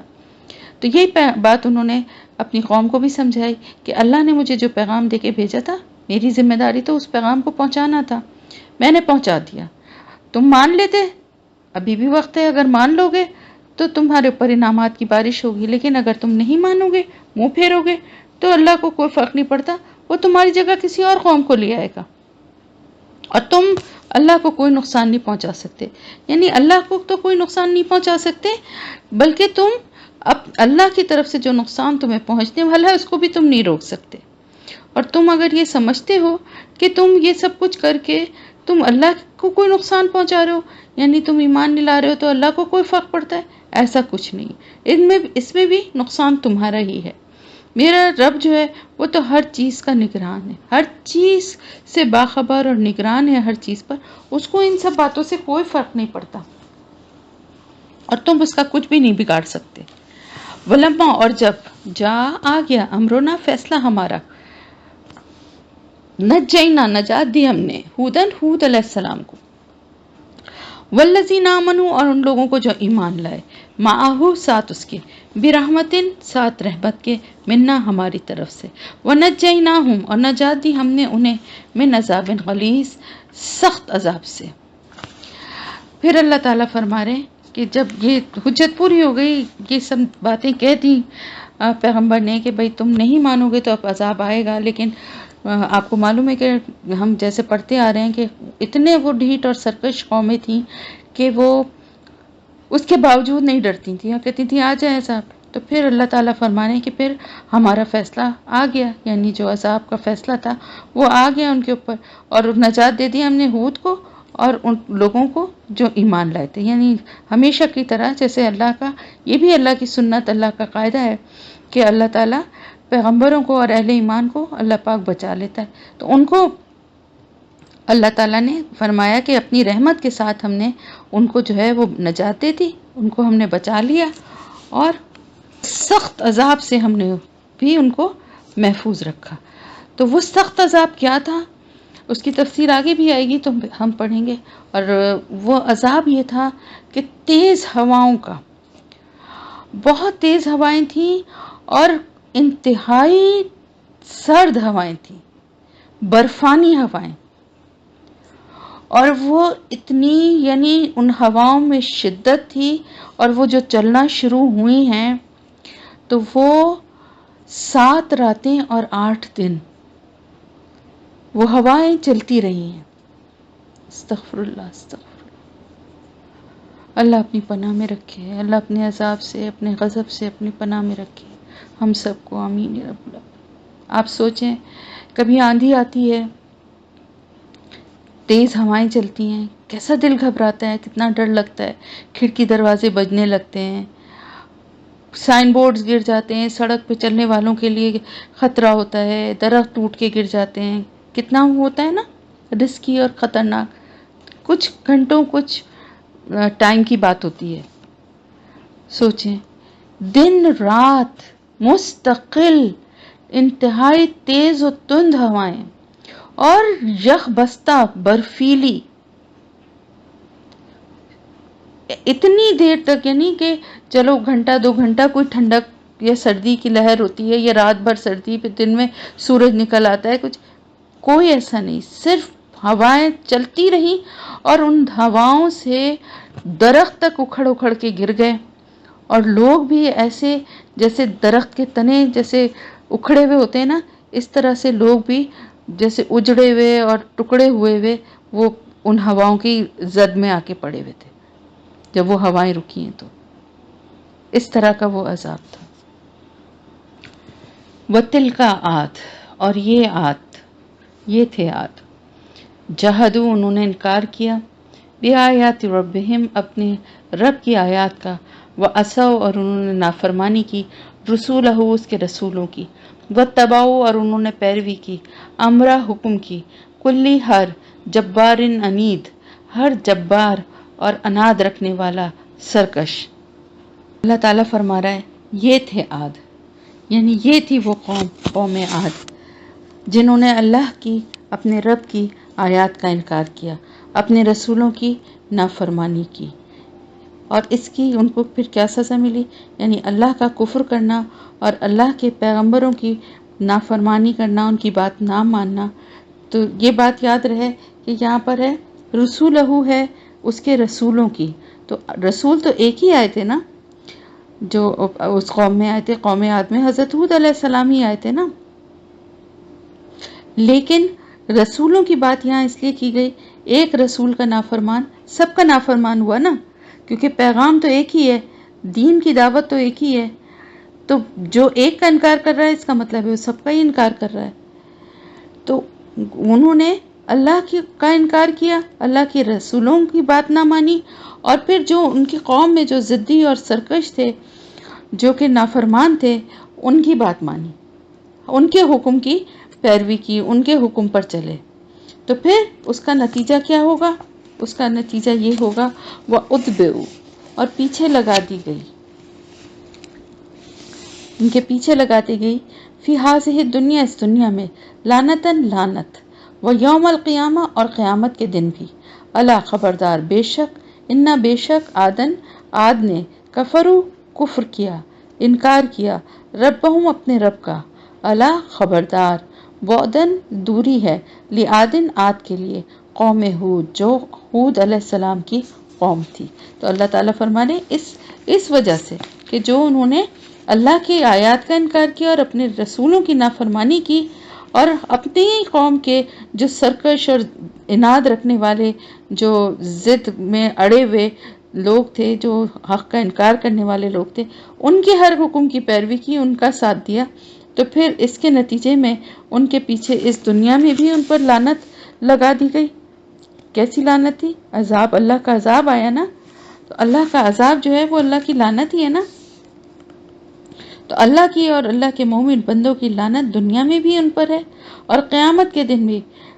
جب اللہ کے سامنے وہ میدان حشر میں ہوں گے، وہاں پر بھی ان کے اوپر اللہ کی لعنت ہوگی۔ تو اللہ تعالیٰ فرما رہے ہیں کہ خبردار رہو، یہ بے شک یہ آج جو تھے انہوں نے اپنے رب کا انکار کیا تھا، تو ان کے لیے دوری ہے، یعنی یہ دور پھینک دیے گئے، عذاب کے ذریعے ان کو اس دنیا سے ان کا نام و نشان مٹا دیا گیا۔ اور یہ وہ قوم تھی، قوم ہود تھی، جو عاد کی قوم جو تھی، یعنی جو ہود کی قوم تھی، یہ اس کا پورا ذکر ہے کہ کس طرح سے انہوں نے سرکشی دکھائی، نافرمانی کی اللہ اور اس کے رسولوں کی، تو کیا ان کا انجام ہوا کہ اس دنیا سے صفحہ ہستی سے ہی مٹ گئے، سوائے ان چند لوگوں کے جو کہ ایمان لائے تھے۔ وَإِلَىٰ اور طرف سمودہ سمود کے، اخاہم ان کے بھائی، صالحہ صالح کو بھیجا۔ قالا اس نے کہا، یا قومی اے میری قوم، اعبدوا اللہ عبادت کرو اللہ کی، ما لکم نہیں تمہارے لیے، من الہ کوئی الہ، غیرہ سوائے اس کے، ہوا وہی ہے، انشاءکم جس نے پیدا کیا تمہیں، من الارض زمین سے، واستعمرکم اور آباد کیا تم کو، فیہا اس میں، فاستغفروہ پس بخشش مانگو اس سے، ثم پھر توبو توبہ کرو، الہی اسی کی طرف، انا بے شک ربی میرا رب، قریب مجیب قریب ہے جواب دینے والا ہے۔ اب ذکر ہو رہا ہے ایک دوسری قوم کا، اور یہ قوم جو تھی یہ وہی تھی جو قوم عاد تھی، یعنی ہود علیہ السلام کے ساتھ جو اہل ایمان تھے، وہ جو نکل کے اس علاقے سے احقاف کے علاقے میں وہاں تھے، اور وہاں سے جو ہے یہ ہجر کے علاقے میں چلے گئے اور وہاں آباد ہوئے، اور وہاں پر جانے کے بعد جو ہے کچھ عرصے تک تو ایمان پہ قائم رہے، لیکن آہستہ آہستہ جو ہے ان میں بھی وہ برائیاں اور وہ گناہ اور ساری جو غلط باتیں تھیں، اللہ کے ساتھ شریک ٹھہرانا، وہ سب شروع ہو گیا۔ تو پھر حضرت صالح علیہ السلام کو اللہ تعالیٰ نے اس قوم میں بھیجا، تو ان کے لیے بھی یہی کہا اللہ تعالیٰ نے کہ سمود کے میں بھیجا اللہ نے ان کے بھائی صالح کو، جس کا مطلب یہی ہے کہ انہی کی آبادی میں سے ایک جو تھے، ایک انسان کو ہی اللہ نے وہاں پہ مبعوث کیا۔ تو پھر انہوں نے ان کے لیے کیا اللہ تعالیٰ فرما رہے ہیں کہ وہ اللہ کے رسول جب آئے تو انہوں نے بھی وہی دعوت دی جو کہ اس سے پہلے رسول دے چکے تھے، اور انہوں نے تھوڑے سے بات کو کرنے کا انداز ہر ایک کا تھوڑا فرق تھا، لیکن دعوت وہی تھی۔ انہوں نے کہا، اے میری قوم، عبادت کرو ایک اللہ کی، تمہارے لیے جائز نہیں ہے، کوئی اس لائق نہیں ہے اللہ کے سوا کہ جس کی عبادت کی جائے، کوئی دوسرا الہ جو ہے وہ اس کے سوا اس لائق نہیں ہے کہ اس کی عبادت کی جائے، اور وہی ہے جس نے تمہیں پیدا کیا ہے زمین سے۔ اب یہاں پر انہوں نے بہت بیسک بات سے ان کو سمجھایا کہ اللہ تعالیٰ نے ہی تمہیں پیدا کیا ہے، اور اس زمین سے ہی تمہیں پیدا کیا ہے، اس زمین سے، اس مٹی سے ہی، یعنی کس طرح زمین تو ایک بے جان چیز ہے، اس سے ایک انسان کا وجود اللہ پاک نے اس کو زندگی بخشی ہے، اور پھر اسی زمین پر اللہ نے تم کو آباد بھی کیا ہے۔ آپ دیکھیں نا کتنی پیارے انداز میں نصیحت کی کہ اسی زمین سے اللہ نے تمہیں بنایا ہے، اور پھر اسی زمین پہ تمہیں بسایا ہے۔ دیکھیں اگر غور کریں ہم، مٹی سے بنتا ہے انسان، اللہ نے مٹی سے تخلیق کی ہے، اور اس کے بعد اس مٹی پہ ہی اپنی زندگی گزارتا ہے، اور اس مٹی کے ہی اندر وہ دفن ہو جاتا ہے، اور مٹی مٹی میں مل جاتی ہے۔ تو انہوں نے کہا کہ اللہ جو ہے جس نے تم کو پہلے انسانی وجود بخشا اس مٹی سے بنا کے، اور پھر وہی اللہ ہے جس نے زمین میں تم کو آباد کیا، تو اللہ کے سوا اور کون اس لائق ہو سکتا ہے، اور کون ہے جس کو زیب دیتا ہو کہ اس کی عبادت کی جائے، اور کسی اور کو یہ حق کیسے حاصل ہو سکتا ہے کہ اس کی بندگی کی جائے، اس کی عبادت کی جائے۔ پھر انہوں نے بھی وہی بات کہی کہ ابھی بھی وقت ہے، تم اللہ کی طرف رجوع کرو، اس سے بخشش مانگو، توبہ کرو اور اسی کی طرف لوٹ جاؤ۔ بے شک میرا رب قریب بھی ہے اور جواب دینے والا بھی ہے، دعاؤں کو سننے والا اور دعاؤں کا جواب دینے والا بھی ہے۔ اور یہ ایک بہت بڑی، یعنی آپ سمجھیے انہوں نے بات کہی بہت مختصر انداز میں، جو اللہ تعالیٰ فرما رہے ہیں قریب مجیب اللہ تعالیٰ۔ مشرکین کی ایک بہت بڑی غلط فہمی جو پائی جاتی تھی، اور بہت افسوس کے ساتھ کہنا پڑتا ہے کہ کچھ مسلمانوں میں بھی آج یہ بات پائی جاتی ہے۔ مشرکین میں کیا تھا کہ وہ لوگ یہ سمجھتے تھے کہ جیسے بڑے بادشاہ ہیں یا بڑے سردار ہیں ان کے قبیلوں کے، یا بڑے جو کسی منصب پہ لوگ ہیں، تو ان تک پہنچنا آسان نہیں ہوتا۔ تو ان تک اپنی بات پہنچانے کے لیے کسی کے تھرو، جیسے کہ آج کل بھی ہوتا ہے کہ بھئی اپنا میسیج یا اپنی بات پہنچانے کے لیے کسی پیون یا کسی بیچ کے کسی آدمی کو انسان انوالو کرتا ہے، تو یہ قاعدہ اس وقت بھی اسی طرح سے تھا۔ اور وہ یہ ہے کہ ان کو کچھ رقم، کچھ نذرانہ، کوئی تحفے دیے جاتے تھے کہ بھئی ہماری بات جو ہے وہ بادشاہ تک یا ہمارے سردار تک یا ہمارے قبیلے کے جو بڑے ہیں ان تک ہماری بات پہنچا دی جائے، کیونکہ ان کے پاس تو ٹائم ہی نہیں ہے، نہ وہ ملتے تھے، نہ وہ کسی کی بات سنتے تھے، اور نہ وہ لوگوں کو اس قابل سمجھتے تھے، ان کو حقیر سمجھتے تھے۔ تو ان تک پہنچنے کے لیے پھر یہ بیچ کے جو ذریعے تھے ان کے ذریعے سے بات پہنچائی جاتی تھی۔ تو پھر خوش قسمتی سے کچھ ایسا کوئی وہ ہوتا تھا جو ان کی بات پہنچا دیتا تھا، تو پھر وہ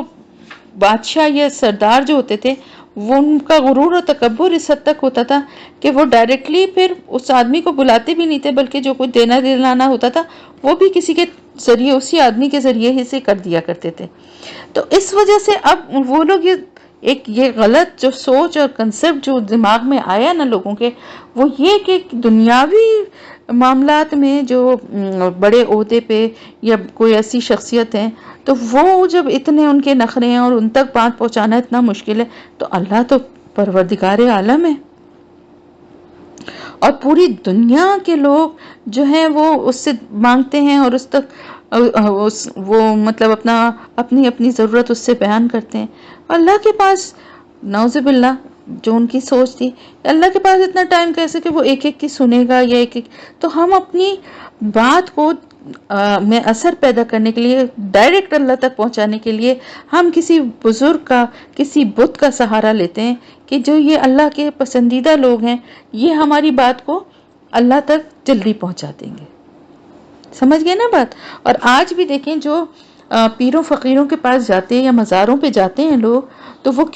کہتے ہیں جی اللہ کے نیک بندے ہیں، ہم وہاں جا کے اپنی بات کہتے ہیں، ہم اپنی درخواست یا اپنی جو بہت جگہوں پہ تو میں نے دیکھا پرچیاں تک دکھایا گیا ہے کہ پرچیاں تک ان پہ لکھ لکھ کے ان کے مزاروں کے اندر ڈال رہے ہوتے ہیں لوگ کہ یہ جو ہے ہماری بات اللہ تک پہنچائیں گے۔ تو حضرت صالح علیہ السلام نے اس پوری جاہلیت کو، یہ جہالت ہے نا، یہ جہالت ہے جو شیطان کا ایک بنایا ہوا جھوٹا جال ہے، انہوں نے اس کو توڑ دیا صرف دو الفاظ میں، وہ یہ کہ اللہ تو قریب ہے اور یہ کہ وہ مجیب ہے، جواب بھی دیتا ہے۔ یعنی اگر تم یہ سمجھتے ہو کہ وہ بہت دور ہے اور یہ کہ تم براہ راست اس کو پکار کر اپنی دعاؤں کا جواب حاصل نہیں کر سکتے، اور یہ کہ وہ بہت بلند و برتر ہے تو اس تک تمہاری بات پہنچے گی نہیں، اور وہ ہم کس قابل ہیں کہ وہ ہماری بات کو سن کے ہمیں جواب بھی دے، تو یہ سب باتیں جو ہے نا، یہ سب شیطان کا پھیلایا ہوا گورکھ دھندا ہے۔ اللہ تو ہر ایک کے قریب ہے، یہی تو اللہ کی ذات ہے جسے کوئی سمجھ ہی نہیں سکتا، کیونکہ اس جیسا کوئی ہے ہی نہیں۔ وہ اپنے ہر بندے کے اتنا ہی قریب ہے، ہر بندہ اس سے اپنی بات سرگوشیوں میں، دل میں بھی کہہ سکتا ہے، ہر حال میں، لیٹے لیٹے، بیٹھے بیٹھے، دل میں، زبان سے، سجدے میں، ہر طرح سے اس سے سرگوشی میں بات کر سکتا ہے، آہستگی سے بات کر سکتا ہے یا دل میں بات کر سکتا ہے۔ اور وہ ایسا دربار ہے جو ہر شخص کے لیے ہر وقت کھلا ہے، وہ ایسا بادشاہ ہے جس تک پہنچنے کے لیے کسی وسیلے، کسی ذریعے، کسی کی سفارش کی ضرورت نہیں ہے۔ وہ ہر شخص کے قریب ہی موجود ہے. تو پھر یہ کتنی بڑی حماقت ہے نا کہ جو اللہ ہر وقت اپنے بندہ، اللہ تعالیٰ کہتا ہے نا کہ میں تو رگے جان سے بھی زیادہ قریب ہوں تمہارے، میرے بندے مجھے پکارتے ہیں تو میں جواب دیتا ہوں. اس سے زیادہ ہمیں اور کیا گارنٹی چاہیے؟ تو پھر کتنی بڑی یہ حماقت ہے کہ پھر ایسی ذات جو اتنی قریب ہے، جو آپ کی دل کی وہ باتیں جو شاید آپ بھی نہیں اتنے اچھے سے جانتے، وہ تک وہ سمجھتا اور جانتا ہے. ایسی بہت سی باتیں ہوتی ہیں، ایسی بہت سی خواہشات ہوتی ہیں، ایسی بہت سی دعائیں ہوتی ہیں جو بعض دفعہ زبان پہ بھی نہیں آتی ہیں، آپ کے دل میں ہی ہوتی ہیں، اور اللہ تعالیٰ اس کو پورا کر دیتا ہے. کیسے؟ اس لیے کہ وہ جانتا ہے دلوں کے بھید بھی. تو پھر اس کے لیے واسطے اور وسیلوں کی کیا ضرورت ہے؟ قالو، انہوں نے کہا، یا صالح، اے صالح، قد بلا شبہ کنتا تھا تو فینا ہمارے درمیان، مرجون جس سے امید رکھی گئی، قبل ھذا اس سے قبل، اتنہانا کیا تو روکتا ہے ہمیں، ان کے نعبدہ ہم عبادت کریں، ما یعبدو جس کی عبادت کرتے تھے، آباؤنا ہمارے باپ دادا، وَإِنَّنَا اور بے شک ہم، لفی شکن البتہ شک میں ہیں، مما اس سے جو، تدعونا تم بلاتے ہو ہمیں، الینا اس کی طرف، مریب جو بے چین کر دینے والا ہے. یعنی اب انہوں نے کیا کہا؟ انہوں نے کہا بھئی ہم تو تمہیں بڑے عقل مند اور بڑا ہوش مند اور ذہین اور بڑا سنجیدہ ایک انسان سمجھتے تھے، اور تمہاری شخصیت کو مطلب تمہاری شخصیت میں جو گریس اور جو تم جس طرح تم عقل اور شعور والی باتیں کرتے تھے، اس سے تو ہم تم سے یہ امیدیں لگائے بیٹھے تھے کہ تم تو بڑے آدمی بنو گے، خوب ترقی کرو گے، اور نہ صرف یہ کہ اپنے لیے خوب دنیا کے اسباب بناؤ گے، بلکہ ہماری قوم کو بھی اور دوسرے قبیلوں کے مقابلے میں تم جو ہے وہ اپنی عقل مندی سے، اپنے تدبر سے ان کو بھی اور آگے ان کا بھی مقام اور اونچا کرو گے. لیکن تم نے تو یہ ایک نئی بات، یہ توحید اور آخرت اور یہ ساری باتیں پتہ نہیں یہ کیا تم نے نئی نئی باتیں نکالی ہیں، اس سے تو ہماری ساری امیدوں پر پانی پھر گیا جو ہمیں تم سے امیدیں تھیں. تو دیکھیں اسی طرح کی باتیں آپ صلی اللہ علیہ وسلم کے لیے بھی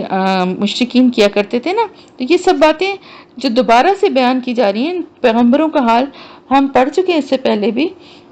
لیکن یہ دوبارہ اسی لیے کہ آپ صلی اللہ علیہ وسلم کے ذریعے آپ صلی اللہ علیہ وسلم کو بھی ایک تو تسلی دی جا رہی ہے کہ اس سے پہلے بھی قومیں اسی طرح کرتی رہی ہیں، اور ان مشرکین مکہ کو یہ سبق دیا جا رہا ہے، یہ ایک وارننگ دی جا رہی ہے کہ دیکھو پہلے جن قوموں نے ایسا رویہ رکھا تھا ان کا انجام کیا ہوا. تو حضرت صلی اللہ علیہ وسلم کے لیے بھی یہی تھا نا کہ وہ یہ سمجھتے تھے کہ آپ صلی اللہ علیہ وسلم ظاہر ہے آپ کی قابلیتوں کے، آپ کی ایمانداری کی، آپ کی امانت داری کے سب معترف تھے، آپ کی سچائی کے، اور آپ جب تجارتی قافلے پہ ساتھ گئے تھے تو آپ غیر معمولی، آپ منافع کے ساتھ آئے تھے، آپ بہت سوجھ بوجھ کے ساتھ آپ نے سارے فیصلے کیے تھے. تو وہ لوگ یہ سمجھتے تھے کہ یہ تو بہت بڑے تاجر بنیں گے، بہت بڑے عہدے تک پہنچیں گے اور ہمیں بھی اس سے بہت فائدہ پہنچے گا. لیکن آپ نے جب توحید اور آخرت کی دعوت دینا شروع کی اور اللہ کے پیغام کو لوگوں تک پہنچانے کی کوشش شروع کی تو وہ سب آپ سے مایوس ہو گئے اور بیزار ہو گئے، اور یہی کہنے لگے، ان کو بھی یہی کہتے تھے کہ بھئی یہ تو اتنے، ہمیں تو ان سے بڑی امیدیں تھیں، لیکن پتہ نہیں انہیں کیا جنون ہو گیا یا کیا ان کے اوپر کوئی اثر ہو گیا ہے کہ یہ اپنی زندگی بھی انہوں نے برباد کر دی اور ہماری امیدوں کو بھی خاک میں ملا دیا. تو بالکل یہی ایگزیکٹلی یہی بات انہوں نے بھی کی. دوسری بات انہوں نے، کیونکہ انہوں نے یہ کہا حضرت صالح علیہ السلام نے کہ دیکھو اللہ نے تمہیں مٹی سے بنایا اور اس زمین پر تمہیں آباد کیا، تو تم وہی عبادت کے لائق ہے، وہی تمہارا الہ ہے، اور اس لائق ہے کہ تم اس کی صرف عبادت کرو. اس کا جواب وہ کیا دے رہے ہیں جو کہ مشرکین دیا کرتے تھے، کیونکہ ان کو اپنی بات پہ ڈٹے رہنا تھا، اپنی ضد پہ اڑے رہنا تھا، اور اللہ کے پیغام کو، اللہ کے رسول کی دعوت کو قبول نہیں کرنا تھا. تو اس کا جواز وہ کیا دیتے تھے کہ کیا ہم اپنے باپ دادا کے دین کو چھوڑ دیں تمہارے کہنے سے؟ یعنی باپ دادا کے وقتوں سے ہم جن کی عبادت کر رہے ہیں، صرف تمہارے کہنے سے ہم ان کو چھوڑ دیں؟ ایسا کس طرح سے ہو سکتا ہے؟ یعنی تمہاری دعوت جو ہے اس کا ہمارے اوپر کوئی اثر نہیں ہو سکتا، ہم اس کو کچھ نہیں اہمیت دینے کے لیے تیار، اس لیے کہ ہماری عبادت تو ہمارے باپ دادا کی تو وقت سے چلی آ رہی ہے، ہمارے آبا اجداد یہی کرتے تھے. وہ سب کیا بیوقوف تھے؟ وہ سب کیا ان کو عقل نہیں تھی؟ ہاں تمہاری جو تم دعوت دے رہے ہو اس کی طرف سے تو ہم شک میں پڑ گئے، اور کیونکہ اس سے پہلے یہ بات کسی نے بھی نہیں کی تھی. جن کی ہم عبادت کرتے ہیں ان کی تو ہم زمانے سے دیکھتے آ رہے ہیں، آنکھ کھولیے جب سے ہم دیکھ رہے ہیں، ہمارے آبا اجداد بھی یہی کرتے تھے، ہم بھی یہی کرتے ہیں، ہم اسی لکیر کے فقیر ہیں. تو اس کو تو ہم نہیں چھوڑنے والے. تمہاری جو باتیں ہیں وہ تو ہمیں شک میں ڈالنی ہے کہ یہ نئی نئی باتیں تم کہاں سے لے کر آ گئے ہو، اور تمہاری باتیں شک میں مبتلا کر رہی ہیں. مریب کہتے ہیں ایسے شک کو جو دل کو بے چین کر دے، یعنی دل میں ایک الجھن سی پیدا کر دے. اب کیا الجھن تھی؟ مجھے جو مفسرین کے اور جو پڑھنے سے مجھے اندازہ ہوتا ہے کہ وہ الجھن یہ تھی کہ اب منہ سے تو انکار کرتے تھے، اور اللہ کی جو دعوت ہے، جو رسول جو دعوت دے رہے ہیں اس کا بھی انکار کرتے تھے، لیکن ہر ایک کے دل میں ایک بے چینی سی تو ہوتی تھی، کیونکہ جو بات وہ کہتے تھے اس کا کوئی جواب نہیں تھا ان کے پاس. منہ پہ یہ چاہے جو کچھ بھی جھٹلاتے رہیں یا جو کچھ بھی انکار کرتے رہیں، لیکن ان کے دل میں وہ بات جا کے لگتی ضرور تھی اور ان کو الجھن میں بھی ڈال دیتی تھی. اب اس سے پہلے تو اطمینان سے جس گمراہی کی زندگی میں لگے ہوئے تھے، نہ کوئی ٹوک رہا تھا، نہ کوئی کچھ کہہ رہا تھا. بالکل یہ اسی طرح کی بات ہے کہ کوئی غلط کام کرتا ہے، کوئی جھوٹ بولتا ہے، کوئی چوری کرتا ہے، اور وہ کر رہا ہے، لیکن اگر کوئی اس کو بتائے کہ دیکھو یہ بہت اس کا گناہ ہے، دنیا میں بھی گناہ ہے، آخرت میں بھی اس کا گناہ ہے، کسی کو کے ساتھ تم برا کر رہے ہو اس کا تمہیں برا پھل ملے گا، تمہارے اپنے ساتھ برا ہوگا. اب بظاہر تو وہ کہ جی میرا تو یہی کام ہے، میں تو کروں گا، آپ کون ہوتے ہیں پھر آپ میرا خرچہ پورا کریں گے، لیکن اس کے دل میں ایک بات تو لگے گی نہ جا کے، جو اس کو اس میں بے چینی میں مبتلا کر دے گی، اور اس کو یہ ہوگا کہ بات تو صحیح کہہ رہا ہے، دل گواہی دے رہا ہوگا. تو میرے خیال سے جو ہے وہ اس طرح کی ہی الجھن میں وہ تھے، اور کہ اب یہ دعوت جو وہ دی جا رہی ہے اس کے بعد جو ہے نا وہ اس طرح بے فکری کے ساتھ جو ہے اپنی وہ مشرکانہ روش اور اپنی اس جو گمراہی والی زندگی تھی اس کے اوپر نہیں چل پا رہے تھے. اور ان کی سچائی، ان کی شرافت، ان کا اچھا اخلاق، اور پھر ان کی سب سے بڑی بات ان کی استقامت، کہ وہ بار بار جس طرح سے ایک ہمدردانہ انداز میں اور بہت حکمت کے ساتھ جو ہے وہ بات کو کر رہے تھے، تو وہ بات بے شک وہ جھٹلا ضرور رہے تھے، لیکن کسی حد تک وہ بات جو ہے ان کے دل کو بے چین بھی کر رہی تھی. تو الحمدللہ یہاں پر ہمارا جو ہے تفسیر کمپلیٹ ہو گئی آیت نمبر 62 تک.